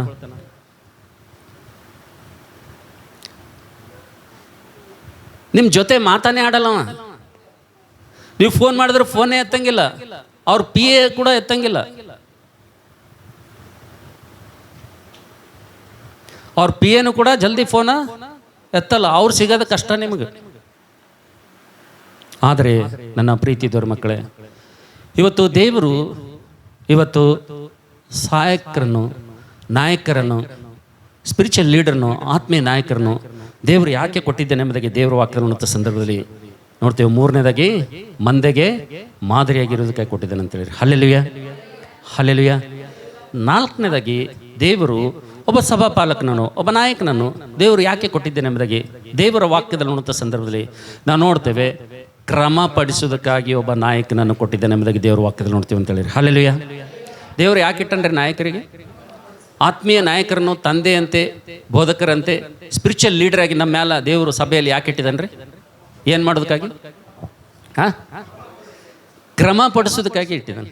ಅದ್ರ ಕ್ರಮ ಅಂದ್ರೆ ವಿಶ್ವಾಸಿಗಳಿಗೆ ಇವತ್ತು ಇಷ್ಟ ಅದ ರೀ. ಕ್ರಮ ಅನ್ನೋದು ಇಷ್ಟ ಅದನ. ನಮ್ಮ ಅಬ್ರಹ್ಮ ಸಹೋದರು ಎಷ್ಟು ಬಾಧೆ ಪಡ್ತಾರ ಅಂದರೆ ಅವ್ರು ಆಡುವಂಥ ಮಾತಿನಲ್ಲೇ ನನಗೆ ಗೊತ್ತಾಗ್ತದೆ. ಕ್ರಮ ಕ್ರಮ ಕ್ರಮ ಅಂತೇಳಿ ಯಾವಾಗಲೂ ಅವರು ಬಡ್ಕೋತಾ ಇರ್ತಾರೆ ಅವರು. ಆದರೆ ಕ್ರಮ ಇಷ್ಟ ಅದ ರೀ ನಮಗೆ. ಕ್ರಮ ಇಷ್ಟ ಇಲ್ಲ. ಆದರೆ 3 ದಿವಸ ಒಂದು ವೇಳೆ ನೀವು ಊಟ ಮಾಡಿಲ್ಲ ಅಂತೇಳಿರಿ, 3 ದಿವಸ, ಆ 3 ದಿವಸಿನ ಹಸಿವೆ ಹೆಂಗಿರ್ತದೆ ರೀ? 3 ದಿವಸ ಉಪವಾಸ ಇದ್ರಿ ಅಂದ್ರೆ ಅದ್ರ ಹಸಿವೆ, ಅದ್ರದ್ದು ಇದು ಹೆಂಗಿರ್ತದೆ, ಲೆವೆಲ್ ಹೆಂಗಿರ್ತದೆ ಹೇಳ್ರಿ. 3 ದಿವಸ ಊಟನೇ ಮಾಡಿಲ್ಲ ನೀವು, 3 ದಿವಸ ಆದ್ಮೇಲೆ ನಿಮಗೆ ಫುಡ್ ಸಿಗ್ಲತ್ತದ ಅಂದ್ರೆ ನಿಮ್ಮ ಇದು ಹೆಂಗಿರ್ತದೆ? ಹೌದಲ್ಲ? ಹೆಂಗಿರ್ತದ? ಮೊದಲ ಏನು ಮಾಡಬೇಕು? 3 ದಿವಸ ತುಪ್ಪಸಿದ್ದು ಇವತ್ತು ಏನೇ ಸಿಕ್ಕರು, ಯಾವುದೇ ಸಿಕ್ಕದ್ರು ಬೇಗ ಏನು ಮಾಡ್ಬೇಕದು? ತಿಂದು ಬಿಡ್ಬೇಕು ಅನ್ನೋದೇ ಇರ್ತದೆ. 3 ದಿವಸ ಹಸಿವೆ ಹಂಗಿರ್ತದೆ. ಆದರೆ ನಮ್ಮಪ್ಪ ಯೇಸು ಸ್ವಾಮಿ 3 ದಿವಸ ಅವರಿಗೆ ಹಸಿವೆ ಗೊತ್ತಾಗಲಾರ್ದಂಗೆ ಪ್ರಸಂಗ ಮಾಡಿದ್ರು. ಬೆಟ್ಟದ ಮೇಲೆ ಬಂದಂಥ ಜನರು ಆತನ ಮಾತು ಕೇಳೋದಕ್ಕೋಸ್ಕರ ಹಿಂಡಿನ ಉಪಾಯದಲ್ಲಿ ಸುಮಾರು 20,000 ಜನ ಆತನನ್ನು ಹಿಂಬಾಲಿಸಿದ್ರು. ಬಂದಂಥ ಜನರ ಜೊತೆ ಅವ್ರು 3 ದಿವಸ ಮಾತಾಡಿದ್ರು. ಅವ್ರು ಹೆಂಗೆ ಮಾತಾಡಿದ್ರಪ್ಪ ಅಂದರೆ ಅವ್ರಿಗೆ ಹಸಿವೆನೇ ಗೊತ್ತಾಗಲಿಲ್ಲ 3 ದಿವಸ. ಯಾವಾಗ 3 ದಿವಸ ಆದಮೇಲೆ ತಮ್ಮ ಪ್ರಸಂಗ, ತಮ್ಮ ಮಾತುಗಳನ್ನು ಮುಗಿಸ್ತಾರೋ ಆವಾಗ ಹೊಟ್ಟೆಯಲ್ಲಿ ಏನು ಓಡಾಡ್ತಾವ್ರಿ? ಇಲ್ಲಿ ಓಡಾಡ್ತಾವ. ಆವಾಗ ಏನಾಗ್ತದಂದರೆ ಅಸಿಸ್ಟೆಂಟ್ ಫೈನಾನ್ಸ್ ಸೆಕ್ರೆಟರಿ ಅಂತ ಕೇಳ್ತಾನೆ ಯೇಸು ಸ್ವಾಮಿ, ಊಟ ನೀವೇ ಕೊಡ್ರಪ್ಪ ಇವರಿಗೆಲ್ಲ ಅಂತ ಹೇಳ್ತಾನೆ. ಹೇಳಿದ ತಕ್ಷಣ ಪಟ್ ಅಂತ ಕ್ಯಾಲ್ಕುಲೇಟರ್ ತೊಗೊಂಡು ಅವ ಕ್ಯಾಲ್ಕುಲೇಟರ್ ಮಾಡ್ತಾನೆ ಅಸಿಸ್ಟೆಂಟ್. ಸ್ವಾಮಿ, ಈ ಅಡವೆಗ ಒಂದು ಜನರಲ್ ಸ್ಟೋರ್ ಇಲ್ಲ, ಒಂದು ಮಾರ್ಕೆಟ್ ಇಲ್ಲ, ಡಿಮಾರ್ಟ್ ಇಲ್ಲ, ಏನೂ ಇಲ್ಲ. ಆದರೆ ಒಬ್ಬೊಬ್ಬರಿಗೂ ಅಂದ್ರೂ ಕೂಡ ಕನಿಷ್ಠ ಏನಿಲ್ಲ ಅಂದರೆ 200 ಹಣ ಆದ್ರೂ ಬೇಕು ಎಂಬುದಾಗಿ ಹೇಳ್ತಾರೆ. ಹೇಳಿದ ಮೇಲೆ ನಾವು ನೋಡ್ತೇವೆ, ಒಬ್ಬ ಹುಡುಗನ ಹತ್ರ ರೊಟ್ಟಿ ಮೀನು ಸಿಗ್ತದೆ. ಅದು ಯೇಸು ಸ್ವಾಮಿ ಹತ್ರ ತಂದು ಕೊಡ್ತಾರೆ. ಯೇಸು ಸ್ವಾಮಿ ಹತ್ರ ತಂದು ಕೊಟ್ಟದ ಮೇಲೆ ಯೇಸು ಸ್ವಾಮಿ ತನ್ನ ಕೈಗಳಲ್ಲಿ ತೆಗೆದುಕೊಂಡು ಸ್ತೋತ್ರ ಮಾಡ್ತಾನೆ, ಪ್ರಾರ್ಥನೆ ಮಾಡ್ತಾನೆ, ಅದನ್ನು ಮುರಿತಾನೆ, ಅದು ವೃದ್ಧಿ ಆಗ್ತದೆ. ವೃದ್ಧಿ ಆದ ತಕ್ಷಣ ಅವ್ರಿಗೆ ಕೊಟ್ಟನ್ರಿ. 3 ದಿವಸದಿಂದ ಹಸುವೆ ಇದೆ, ವಿಪರೀತ ಹಸು ತಾಳ್ತಾ ಇಲ್ಲ. ಬಟ್ ಇವತ್ತು ಏನಾಗಿದೆ ಅಂದರೆ 5 ರೊಟ್ಟಿ 2 ಮೀನ ಯೇಸು ಸ್ವಾಮಿಯವರು ಸ್ತೋತ್ರ ಮಾಡಿ ಮುರಿದಿದ್ದಾರೆ. ಇವತ್ತು ಬುಟ್ಟಿ ಎಲ್ಲ ತುಂಬಿಕೊಂಡಿದೆ ಆಹಾರ. ಆದ್ರೆ ಕೊಡ್ತಾ ಇದ್ದಾರೆ, ಕೊಡ್ಲತ್ತಾರ. ಕೊಡೋಕ್ಕಿಂತ ಮೊದಲು ಒಂದು ಮಾತು ಹೇಳಿದ್ರು. ಏನಂದ್ರು ಗೊತ್ತಾ ನಿಮಗೆ? ಏನಂದ್ರು? ಎಲ್ಲರೂ ಇಲ್ಲಿ ಇದ್ದಂಥ 20,000 ಜನರು ಪಂಕ್ತಿ 50ರಂತೆ ಕೂಡ್ರಿ ನೆಲದ ಮೇಲೆ ಎಂಬುದಾಗಿ ಹೇಳ್ದಾನೆ ಅಂತ ಹೇಳಿರಿ. ಹಲ್ಲೆಲೂಯಾ. ನನ್ನ ಪ್ರೀತಿ ದೇವ್ರ ಮಕ್ಕಳೇ, ನಾನು ನಿನ್ನನ್ನು ಆರಾಧಿಸುವಂಥ ದೇವ್ರ ಆತನ ಎಂಥ ದೇವ್ರಪ್ಪ ಅಂತಂದರೆ, ನಿನ್ನ ಜೀವಿತ ನನ್ನ ಜೀವಿತ ಒಂದು ಕ್ರಮಬದ್ಧವಾಗಿತ್ತಂದ್ರೆ ಮಾತ್ರ ಆತನು ಎಲ್ಲವನ್ನು ಕೊಡ್ತಾನೆ ಅಂತ ಹೇಳಿರಿ. ಹಲ್ಲೆಲೂಯಾ. ನಿನ್ನ ಜೀವಿತದಲ್ಲಿ ಬಹಳ ಕೊರತೆ ಇರ್ಬೋದು, ನಿನ್ನ ಜೀವಿತದಲ್ಲಿ ಬಹಳ ಕೊರತೆ ಇರ್ಬೋದು, ನನ್ನ ಜೀವಿತದಲ್ಲಿ ಬಹಳ ಅವಸರ ಇರ್ಬೋದು. ನಿನ್ನ ಜೀವಿತದಲ್ಲಿ ಈ ಮಾತುಗಳನ್ನು ಕೇಳುವಂಥ ಪ್ರತಿಯೊಬ್ಬರಿಗೆ ಬೇಕಾದಂಥ ಅವಶ್ಯಕತೆಗಳು ನಮ್ಗೆ ಇರ್ಬೋದು. ಇನ್ನೂ ಯಾಕೆ ನಮಗೆ ಸಿಗ್ತಾ ಇಲ್ಲಪ್ಪ ಅಂತಂದರೆ ನಮ್ಮ ಜೀವಿತದಲ್ಲಿ ಕ್ರಮ ಅಂತಕ್ಕಂಥದ್ದು ಇನ್ನೂ ಇಲ್ಲ ಅಂತ ಹೇಳಿರಿ. ಹಲ್ಲೆಲೂಯಾ. ನಮ್ಮ ಜೀವಿತದಲ್ಲಿ ಕ್ರಮ ಇಲ್ಲ, ಅದಕ್ಕೆ ನಾವು ಅತೃಪ್ತಿಯಾಗಿ ಜೀವಿಸ್ತಾ ಇದ್ದೇವೆ. ನಾವು ಬೇಡಿದ್ದನ್ನು ನಾವು ಹೊಂದದೆ ಹೋಗ್ತಾ ಇದ್ಮೇಲೆ ಯಾಕೋಬನು ಹೇಳ್ತಾನೆ, ಕಾರಣ ಏನಪ್ಪ ಅಂದರೆ ನಾನು ನಿನ್ನನ್ನು ಆರಾಧಿಸುವಂಥ ದೇವರು ಆತನು ಎಂತವನಪ್ಪ ಅಂದರೆ ಆತನು ಕ್ರಮವುಳ್ಳಂಥ ದೇವರಾಗಿದ್ದೇನೆ. ನಿನ್ನ ಜೀವಿತ ಯಾವಾಗ ದೇವರಲ್ಲಿ ಕ್ರಮಪಡಿಸ್ಕೊಳ್ತೀಯೋ, ನಿನ್ನ ಜೀವಿತ ಯಾವಾಗ ದೇವರಲ್ಲಿ ಸ್ಥಿರಪಡಿಸ್ಕೊಳ್ತೀಯೋ, ದೇವರ ಕ್ರಮಕ್ಕೆ ಯಾವಾಗ ನೀನು ಒಳಗಾಗ್ತೀಯೋ, ಆ ಕ್ರಮವನ್ನು ನೋಡಿದ ಮೇಲೆ ನಿನಗೆ ಹಂಚತಾನ ಆತನ ಹೊಟ್ಟೆ ತುಂಬ ತಿಂದು ನಿನ್ನ ಮನೆಗೆ ಹೋಗೋಕೆ ಬುಟ್ಟಿ ತುಂಬ್ಕೊಂಡು ಹೋಗ್ತೀನಿ ನೀನು. ಅಲ್ಲೆಲ್ಲೂಯ್ಯ. ಅದಕ್ಕೋಸ್ಕರ ನನ್ನ ಪ್ರೀತಿ ದೇವ್ರ ಮಕ್ಕಳೇ, ದೇವರು ನಾವು ನೋಡ್ತಾ ಇದ್ದೇವೆ ಒಬ್ಬ ನಾಯಕನನ್ನು, ಒಬ್ಬ ಸ್ಪಿರಿಚುವಲ್ ಲೀಡರನ್ನು ಸಭೆಯಲ್ಲಿ ನಿಮ್ಮ ಮೇಲೆ ಯಾಕೆ ನೇಮಕ ಮಾಡಿದನಪ್ಪ ಅಂದರೆ, ಪ್ರತಿ ಸಾರ್ವತ್ರಿಕ ಸಂಘದಲ್ಲಿ ಒಬ್ಬ ಪಾಸ್ಟರ್ ಇರ್ತಾನಪ್ಪ ಅಂದರೆ, ಒಬ್ಬ ಸೇವಕನಿರ್ತಾನಪ್ಪ ಅಂದರೆ ಯಾಕೆ ದೇವರು ನೇಮಕ ಮಾಡಿದನಪ್ಪ ಅಂದರೆ ನಿಮ್ಮನ್ನು ಕ್ರಮಪಡಿಸೋದಕ್ಕಾಗಿ ಎಂಬುದಾಗಿ ದೇವರು ವಾಕ್ಯದಲ್ಲಿ ನೋಡ್ತೀವಿ ಅಂತ ಹೇಳಿರಿ. ಹಲ್ಲೆಲೂಯಾ. ಆದರೆ ಇವತ್ತು ವಿಶ್ವಾಸಿ ಮಕ್ಕಳಿಗೆ, ಕ್ರೈಸ್ತರಿಗೆ ಕ್ರಮ ಅಂತಕ್ಕಂಥದ್ದು ಇಷ್ಟ ಇಲ್ಲ. ಅದಕ್ಕೆ ಅಪೊಸ್ತಲನಾದ ಪೌಲನು ಅಲ್ಲಿ ತಿಮೋತಿಗೆ ಹೇಳ್ತಾನೆ, ಅಲ್ಲಿ ತೀತನಿಗೆ ಹೇಳ್ತಾನೆ, ತಿಮೋತಿಗೆ ಹೇಳ್ತಾನೆ, ನೀನು ಇನ್ನೂ ಕ್ರಮಕ್ಕೆ ಬಾರದಿರುವಂಥ ಕೆಲವೊಂದು ವಿಷಯಗಳನ್ನು ಇನ್ನೂ ಕೂಡ ಎಫೆಸ ಪಟ್ಟಣದಲ್ಲಿವೆ. ಇನ್ನೂ ಕೂಡ ಕ್ರಮಕ್ಕೆ ಬಾರದವರು ನಾವು ನೋಡ್ತೇವೆ ಕ್ರೇತ ಪಟ್ಟಣದಲ್ಲಿದ್ದಾರೆ. ತಿಮೋತಿ, ನೀನು ಎಫೆಸ ಪಟ್ಟಣಕ್ಕೆ ಹೋಗಿ ಎಫೆಸ ಸಭೆಯನ್ನು ಕ್ರಮಪಡಿಸು, ಅಲ್ಲಿದ್ದವ್ರನ್ನ ಕ್ರಮಪಡಿಸು. ತೀತನೇ, ನೀನು ಕ್ರೇತಕ್ಕೆ ಹೋಗಿ ಅಲ್ಲಿ ನೀನು ಇನ್ನೂ ಕೂಡ ಕೆಲವರು ಅಕ್ರಮವಾಗಿ ಜೀವಿಸ್ತಾ ಇದ್ದಾರೆ, ಅಲ್ಲಿ ಇನ್ನೂ ಕೂಡ ಕ್ರಮಕ್ಕೆ ಬಾರದವರಿದ್ದಾರೆ, ಅಲ್ಲಿ ಅಧಿಕಾರಕ್ಕೆ ಒಳಗಾಗದವರಿದ್ದಾರೆ, ಅಲ್ಲಿ ಹೋಗಿ ನೀನು ಅವರನ್ನು ಕ್ರಮಪಡಿಸೆಂಬುದಾಗಿ ಪೌಲನು ತಿಮೋತಿಯನ್ನು, ತೀತನನ್ನು ಕಳಿಸ್ತಾನೆ ಅಂತ ಹೇಳಿರಿ. ಹಲ್ಲೆಲೂಯಾ. ಯಾಕೆ ದೇವರು ನಾಯಕನನ್ನು ಇಟ್ಟಿದ್ದಾನ್ರಿ? ಯಾಕೆ ದೇವರು ಸ್ಪಿರಿಚುವಲ್ ಲೀಡರ್ನ ಇಟ್ಟಿದ್ದಾನೆ ಚರ್ಚಲ್ಲಪ್ಪ ಅಂತಂದರೆ ಕ್ರಮಪಡಿಸೋದಕ್ಕಾಗಿ ದೇವರು ಇಟ್ಟಿದ್ದಾನೆ ಎಂಬುದಾಗಿ ದೇವರು ವಾಕ್ಯದಲ್ಲಿ ನೋಡ್ತೀವಿ ಅಂತ ಹೇಳಿರಿ. ಹಲ್ಲೆಲೂಯಾ. ಆದರೆ ದುಃಖದ ಸಂಗತಿ ಏನಪ್ಪ ಅಂತಂದರೆ ಇವತ್ತು ತಿಮೋತಿಗೆ ಎಫೆಸ ಪಟ್ಟಣದಲ್ಲಿ ಇನ್ನೂ ಕ್ರಮಕ್ಕೆ ಬಾರದವ್ರನ್ನು ಕ್ರಮಪಡಿಸ್ತಾ ಇರ್ತಾನೆ. ಇನ್ನೂ ಕೂಡ ಈ ಒಂದು ತೀತನು ಹೋಗಿ ಈ ಕ್ರೇತ ಪಟ್ಟಣದಲ್ಲಿರುವಂಥ ಕ್ರೇತದವರನ್ನು ಕ್ರಮಕ್ಕೆ ಬಾರದವನು ಕ್ರಮಪಡಿಸ್ತಾ ಇರ್ತಾನೆ. ಕ್ರಮದ ಬಗ್ಗೆ ಹೇಳ್ತಾ ಇರ್ತಾನೆ, ಕ್ರಮದ ಬಗ್ಗೆ ಬೋಧನೆ ಮಾಡ್ತಾನೆ. ಅವರು ಕ್ರಮಕ್ಕೆ ಒಳಗೆ ಬರುವುದಿಲ್ಲ, ಕ್ರಮಕ್ಕೆ ಒಳಗಾಗುವುದಿಲ್ಲ, ಅಧಿಕಾರಕ್ಕೆ ಒಳಗಾಗುವುದಿಲ್ಲ. ಅದಕ್ಕಾಗಿ ಪೌಲನು ಒಂದು ಮಾತು ಹೇಳ್ತಾನೆ ಅವರಿಗೆ, ತೀತನೇ, ಇನ್ನೂ ನೀನು ಅವರನ್ನು ಕಠಿಣವಾಗಿ ಖಂಡಿಸೆಂಬುದಾಗಿ ಹೇಳ್ತಾನೆ ಅಂತ ಹೇಳಿರಿ. ಹಲ್ಲೆಲೂಯಾ. ಒಬ್ಬ ಸಭಾಪಾಲಕನು, ಒಬ್ಬ ದೇವರ ಸೇವಕನು ಯಾತಕ್ಕಾಗಿ ಸಭೆಯಲ್ಲಿ ಇಟ್ಟಿದ್ದೀನಪ್ಪ ಅಂತಾರೆ, ನೀನು ಮಾಡಿದ್ದೆಲ್ಲ ಒಪ್ಕೊಳ್ಳೋಕೆ ಆತನಿಗಿಟ್ಟಿಲ್ಲ, ನಿನ್ನನ್ನು ಜೈ ಜೈ ಜೈ ಅಂತ ಹೇಳೋಕೆ ಆತನಿಗಿಟ್ಟಿಲ್ಲ. ನನ್ನ ಪ್ರೀತಿ ದೇವರ ಮಕ್ಕಳೇ, ಪೌಲನು ಅಲ್ಲಿ ಬಹಳ ಕಠಿಣವಾದಂಥ ಮಾತನ್ನು ಉಪಯೋಗಿಸಿದ್ದಾನೆ. ನೀವು ಓದ್ತೀರಾ, ನಿಮ್ಮ ಸತ್ಯವೇದದಲ್ಲಿ ಬರೆದಿದೆ, ಬೈಬಲ್ನಲ್ಲಿ ಬರೆದಿರುವಂಥ ಮಾತು ಹೇಳ್ತಾ ಇದ್ದೀನಿ ನಾನು. ತೀತನ ಪತ್ರಿಕೆ ನೋಡ್ರಿ, ಮುಗಿಸೋಣ, ನಮ್ಮ ಸಂದೇಶ ಮುಗಿಸೋಣ. ತೀತನ ಪತ್ರಿಕೆ ನೋಡ್ರಿ, ದೇವರು ಒಂದು ಮಾತನ್ನು ಅಲ್ಲಿ ಹೇಳ್ತಾನೆ. ತೀತನಿಗೆ ಒಂದು ಮಾತು ಹೇಳ್ತಾನೆ.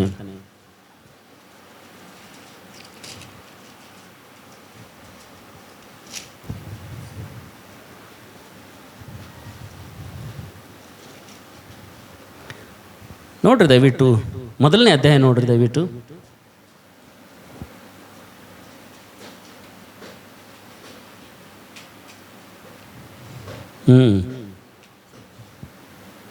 ನೋಡ್ರಿ 12ನೇ ವಚನ ಓದ್ತೀರಾ? ತೀತ ಮೊದಲನೇ ಅಧ್ಯಾಯ 12ನೇ ವಚನ ಓದ್ತೀರಾ? ಕ್ರೇತದವರು ಯಾವಾಗಲೂ ಕ್ರೇತದವರು ಯಾವಾಗಲೂ ಸುಳ್ಳುಗಾರರು ದುಷ್ಟ ಮೃಗಗಳು ಸೋಮಾರಿಗಳಾದ ಹೊಟ್ಟೆಬಾಕರು ಆಗಿದ್ದಾರೆ, ಸೋಮಾರಿಗಳಾದಂಥ ಹೊಟ್ಟೆಬಾಕರು ಆಗಿದ್ದಾರೆಂದು ಅವರಲ್ಲಿಯೇ ಹುಟ್ಟಿದ ಒಬ್ಬ ಪ್ರವಾದಿಯು ಹೇಳಿದ್ದಾನೆ. ಈ ಸಾಕ್ಷಿಯು ನಿಜವೇ. ಆದ ಕಾರಣ ಅವರು ಯಹೂದ್ಯರ ಕಲ್ಪನಾ ಕಥೆಗಳಿಗೂ ಸತ್ಯಭ್ರಷ್ಟರಾದ ಮನುಷ್ಯರ ವಿಧಿಗಳಿಗೂ ಲಕ್ಷ್ಯ ಕೊಡದೆ ಕ್ರಿಸ್ತ ನಂಬಿಕೆಯಲ್ಲಿ ಸ್ವಸ್ಥ ಚಿತ್ತರಾಗಿರುವಂತೆ ಅವರನ್ನು ಕಠಿಣವಾಗಿ ಖಂಡಿಸು. ಅವರನ್ನು ಕಠಿಣವಾಗಿ ಏನು ಮಾಡು? ಖಂಡಿಸು. ಹೆಂಗೆ ಹೇಳನ್ರಿ ಪೌಲ? ಈ ಸೇವಕನಿಗೆ, ನಾಯಕನಿಗೆ ಕ್ರೇತದಲ್ಲಿರುವಂಥ ಸಭೆಗೆ ಹೋಗಿ ಪಾಲಿಶ್ ಮಾಡು ಅಂತ ಹೇಳನ್ರಿ. ಏನು ಹೇಳೋಣ? ಹೋಗಿ ಅವರನ್ನೇನು ಮಾಡಿ ನೀನು ಕಠಿಣವಾಗಿ ಖಂಡಿಸೋಣ. ಆದರೆ ಇವತ್ತು ಸಭೆಯಲ್ಲಿ ನೋಡ್ರಿ, ಇವತ್ತಿನ ಪರಿಸ್ಥಿತಿ ನೋಡ್ರಿ, ಸಭೆಯಲ್ಲಿ ಯಾವುದೋ ಒಬ್ಬ ಸಹೋದರ, ಒಬ್ಬ ಸಹೋದರಿ ತಪ್ಪು ಮಾಡಿದ್ರು ಅಂತೇಳಿ, ತಪ್ಪು ಮಾಡಿದಾಗ ಒಬ್ಬ ಸೇವಕ ಹೋಗಿ ಒಬ್ಬ ವಿಶ್ವಾಸಿಗೆ ಕೇಳ್ದನಂತೇಳಿ, ಬ್ರದರ್, ಮೊನ್ನೆಲ್ಲೆಲ್ಲೋ ನೀವು ಸಿಗರೇಟ್ ಸೇರ್ಲತ್ತಿರಲ್ಲ ಅಂತ ಒಬ್ಬ ಪಾಸ್ಟರ್ ಅಂದಾರ ಅಂತೇಳಿ. ಫಸ್ಟ್ ಆ ವಿಶ್ವಾಸಿ, ಆ ಬ್ರದರ್ ಇವರಿಗೆ ಹೇಳೋ ಮಾತೇನ್ರಿ? ಏನು ಆನ್ಸರ್ ಬರ್ತಾವ ಅವ್ರಲಿಂದ? ನಿಜವಾಗಿ ಏನು ಆನ್ಸರ್ ಬರ್ಬೇಕಂದ್ರೆ ಹೌದರೆ ಅಂತ ಬರಬೇಕು, ಇಲ್ಲರ ಅಂತ ಬರಬೇಕು. ಇವು ಅಡ್ಡೇ ಬರ್ಬೇಕು ಆನ್ಸರ್. ಬ್ರದರ್, ನೀವು ಮೊನ್ನೆ ಎಲ್ಲಿ ಏನು ಮಾಡತ್ತೀರಿ? ಸಿಗರೇಟ್ ಸೇದ್ಲತ್ತಿರಲ್ಲ ಅಂತೇಳಿ ಅಂತ ಕೇಳಿದಾಗ ಈ ಆನ್ಸರ್ ಏನು ಬರಬೇಕು? ಹೌದರೆ ಅನ್ಬೇಕು, ಇಲ್ಲರ ಅನ್ಬೇಕು. ಇವೆರಡೂ ಬರಲ್ಲ. ಏನು ಬರ್ತಾವ ಗೊತ್ತಾ? ಯಾರು ಹೇಳಿದ್ರಿ ನಿಮಗೆ? ಯಾರು ನೋಡಿರಿ ನೀವು? ಇದು ಆನ್ಸರ್ ಬರ್ತದೆ. ಆದರೆ ಒಪ್ಪಿಕೊಳ್ಳುವಂಥ ಮನಸ್ಸು, ತಪ್ಪನ್ನು ತಿದ್ದಿಕೊಳ್ಳುವಂಥ, ತಪ್ಪನ್ನು ಒಪ್ಪಿಕೊಳ್ಳುವಂಥ ಮನಸ್ಸು, ಕ್ರಮಕ್ಕೆ ಬರುವಂಥ ಮನಸ್ಸು ಕ್ರೇತದವರಲ್ಲಿಲ್ಲ. ಅವ್ರು ಹೆಂಗಾರ ಅಂತ, ಅವರು ಅಧಿಕಾರಕ್ಕೆ ಒಳಗಾಗದವ್ರಂತ, ಎಷ್ಟು ಹೇಳಿದ್ರು ಕೇಳಲ್ಲಂತ, ಹೊಟ್ಟೆ ಬಾಕರಂತವ್ರು, ಕೆಲಸ ಏನೂ ಮಾಡಲ್ಲ, ಆದ್ರೆ ಊಟ ಎಲ್ಲಿರ್ತದಲ್ಲ ಹಾಜರಿ ಆಗ್ತಾರಂತೆ. ಈ ಬೈಬಲ್ನಾಗ ಬರ್ದದ, ನಾ ಅದೇ ಹೇಳತ್ತೀನಿ. ಮತ್ತೆ ನೀವು ಎಲ್ಲದರಿ ಅಂದಿರಿ, ಮತ್ತೆ ಇಲ್ಲೇ ಬರ್ದಲ್ಲ ಬೈಬಲ್ನಾಗ. ಅವ್ರು ಹೆಂಗಾರ ಅಂತ, ಕೆಲಸ ಮಾಡೋ ಡುಮ್ಮ ಅಂದ್ರೆ ಏನಂತೀನಂತವ? ಹೊಟ್ಟಿನ ಇಲ್ಲತ್ತದ ಅವ್ವ ಅಂತೀನಂತ. ಗಂಗಳ ತೊಂಬರೋ ಯಪ್ಪ ಅಂದ್ರೆ ಏನಂತೀನಂತ? ಹಾಜರಿಯಾಗಿ ನಮ್ಮ ಅಂತೀನಂತವ. ಈ ಕ್ರೇತದವರು ಇಂಥ ದುಷ್ಟ್ರವರು, ಎಂಥ ದುರ್ಮಾರ್ಗಿಗಳಪ್ಪ ಅಂತಂದ್ರೆ ಏನು ಕೆಲಸ ಮಾಡ್ತಿದ್ದಿಲ್ಲ, ಕೈಯಿಂದ ಒಂದು ಕೆಲಸ ಮಾಡ್ತಿದ್ದಿಲ್ಲ. ಬಟ್ ಅವ್ರು ಏನಾಗಿದ್ರಂತ? ತುಂಬ ಹೊಟ್ಟೆ ಬಾಕರಾಗಿದ್ರಂತ, ಸೋಮಾರಿಗಳಾಗಿದ್ರಂತ, ಅಧಿಕಾರಕ್ಕೆ ಒಳಗಾಗ್ತಾ ಇರ್ಲಂತ, ಸೇವಕನ ಮಾತೆ ಕೇಳ್ತಾ ಇರ್ಲಂತ. ಅದಕ್ಕಾಗಿ ಪೌಲ್ ಹೇಳ್ತಾನೆ, ತೀತ ಕಠಿಣವಾಗಿ ಖಂಡಿಸ ಅವ್ರಿಗೆ ಅಂತ ಹೇಳ್ತಾನೆ. ಅಲ್ಲೆಲ್ಲೂಯ್ಯ. ಕಠಿಣವಾಗಿ ಖಂಡಿಸಂದ್ರೆ ಯಾವ ಪದ ಉಪಯೋಗ ಮಾಡ್ಕೊಳ್ಬೇಕ್ರಿ? ಈಗ ಎಲ್ಲರೂ ನನ್ನ ಕಡೆಗೆ ನೋಡ್ರಿ. ಒಂದು 5 ವರ್ಷದ ಮಗು, ಆ್ಯಕ್ಚುಲಿ ಈ ಒಂದು ಅಭಿಷೇಕ್ ಪೌಲ್ ಕಾಲಿನಿಂದ ಬೈಬಲ್ ಹಿಂಗ ತಳ್ಳಲತ್ತೀನಂದ್ರೆ ಅವನಿಗೆ ಏನು ಹೇಳ್ಬೇಕು ನಾವು? ಹಂಗೆ ಮಾಡಬೇಡಪ್ಪ ಮಗು, ಹಂಗೆ ಮಾಡಬೇಡ ಮರಿ, ಹಂಗೆ ಮಾಡಬೇಡಪ್ಪ, ಹಿಂಗೆ ಹೇಳ್ಬೋದು ನಾವು. ಹೌದಲ್ಲ? ಹಾಂ.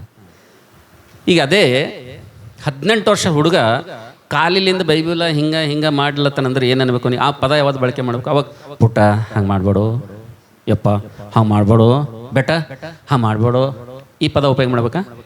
ಇಲ್ಲ. ಏಯ್ ಮೂರ್ಖ, ಯಾವ ಪದ ಉಪಯೋಗ ಮಾಡ್ಕೊ? ಏಯ್ ಮೂರ್ಖ, ಏಯ್ ಬುದ್ಧಿ ಇಲ್ದವಳೆ, ಈ ಪದ ಉಪಯೋಗ ಮಾಡಂತ ಹೇಳತ್ತನ್ರಿ. ಯಾರು? ಹಾಂ, ನಾ ಈ ಪದ ಉಪಯೋಗ ಮಾಡೋದಂದ್ರೆ ನಿಮಗೆ ಯಾರಿಗಾರೆ ನೋಡಿ ನಾ ಈ ಪದ ಉಪಯೋಗ ಮಾಡೋದಂದ್ರೆ ಇಲ್ಲಿ ಕಾಣ್ತೀರಿ ನೀವು, ಇಲ್ಲಿ ಈ ಹಾದಿ ತುಳಿತೀರಿ, ಹಾದಿ ಪದ ಅದೇ ಉಪಯೋಗ ಮಾಡ್ಕೋಬೇಕು. ಬೈಬಲ್ನಾಗ ಇದ್ದಿದ್ದು ಹೇಳತ್ತೀನ. ಯೋಬ ಹೆಣ್ತಿಗೆ ಏನಂದನ್ರಿ? ಹಂಗೆ ಅನ್ಬಾರ್ದಮ್ಮ, ನೀ ಹಂಗೆ ಅನ್ಬಾರ್ದಮ್ಮ ದೇವ್ರಿಗೆ ಅಂದನ, ಹಂಗೆ ಮಾತಾಡ್ಬಾರ್ದಮ್ಮ ಅಂದನ. ಏನಂದನ? ಏಯ್ ಮೂರ್ಖಳು ಮಾತಾಡೋದಂತೆ ಮಾತಾಡೋರು, ಬಾಯಿ ಮುಚ್ಚಿ. ಸಭೆಯಲ್ಲಿ ಇಂಥ ಮಾತುಗಳು ಉಪಯೋಗಿಸ್ಬೇಕ್ರಿ. Hallelujah, hallelujah. ಅದಕ್ಕೋಸ್ಕರ ನನ್ನ ಪ್ರೀತಿ ದೇವ್ರ ಮಕ್ಕಳೇ, ಇವತ್ತು ದೇವ್ರ ಸನ್ನಿಧಿಗೆ ಬಂದಿರುವಂಥ ನಮಗೆ ಈ 4 ವಿಷಯಗಳು ನಮ್ಗೆ ಗೊತ್ತಾಗಿರಬೇಕು. ಈ 4 ವಿಷಯಗಳಲ್ಲಿ ನಾವು ಜಾಗ್ರತೆ ಒಳವರಾಗಿರ್ಬೇಕು. ನಾವು ಯಾವ ಸಭೆಯಲ್ಲಿ ಹೋಗ್ತಾ ಇದ್ದೀವೋ, ಯಾವ ಸಭೆಯಲ್ಲಿ ದೇವ್ರು ನಮ್ಮನ್ನು ನಾಟಿದ್ದಾನೋ, ಯಾವ ಸಭೆಯಲ್ಲಿ ನಮಗೆ ರಕ್ಷಣೆ ಕೊಟ್ಟಿದ್ದಾನೋ, ಯಾವ ಸಭೆಯ ಸಭಾಪಾಲಕನ ಕೆಳಗೆ ದೇವ್ರು ನಮ್ಮನ್ನು ಪರಂಬರಿಸ್ತಾ ಇದ್ದಾನೋ, ಆ ಸಭಾಪಾಲಕನನ್ನು, ಆ ನಾಯಕನನ್ನು, ಆ ಸ್ಪಿರಿಚುವಲ್ ಲೀಡರನ್ನು ಯಾಕೆ ದೇವರು ನೇಮಿಸಿದ್ದಾನೆ ಅಂತೇಳಿ ಎಲ್ಲಿ ತನಕ ಕ್ರೈಸ್ತರಿಗೆ ಗೊತ್ತಾಗೋದಿಲ್ವೋ, ಎಲ್ಲಿ ತನಕ ಸಭೆಗೆ ಬರುವಂಥ ವಿಶ್ವಾಸಿ ಮಕ್ಕಳಿಗೆ ಗೊತ್ತಾಗೋದಿಲ್ವೋ, ಅಲ್ಲಿ ತನಕ ಏನಾಗ್ತದಪ್ಪ ಅಂತಂದರೆ ಸೇವಕನ ವಿರುದ್ಧವಾಗಿ ಅವರು ಹಗೆತನವನ್ನು ಸಾಧಿಸ್ತಾರಂತೇಳಿ. ಹಲ್ಲೆಲೂಯ. ಸೇವಕನ ವಿರುದ್ಧವಾಗಿ ದಂಗೆ ಹೇಳ್ತಾರೆ, ಸೇವಕನ ವಿರುದ್ಧವಾಗಿ ಅವರು ಚಾಡಿ ಮಾತುಗಳನ್ನಾಡ್ತಾರೆ, ಸೇವಕನ ವಿರುದ್ಧವಾಗಿ ಅನೇಕ ಕುತಂತ್ರಗಳನ್ನು ಹೆಣಿತಾರೆ, ಸೇವಕನ ವಿರುದ್ಧವಾಗಿ ಜೀವಿಸಲು ತಾವು ಮಾತ್ರ ಅಲ್ಲ ಅನೇಕರನ್ನು ಸಭೆಯಲ್ಲಿ ಹಬ್ಬಿಸ್ಬಿಡ್ತಾರೆ ಅಂತೇಳಿ. ಹಲ್ಲೆಲೂಯ. ಅದಕ್ಕೋಸ್ಕರ ನನ್ನ ಪ್ರೀತಿ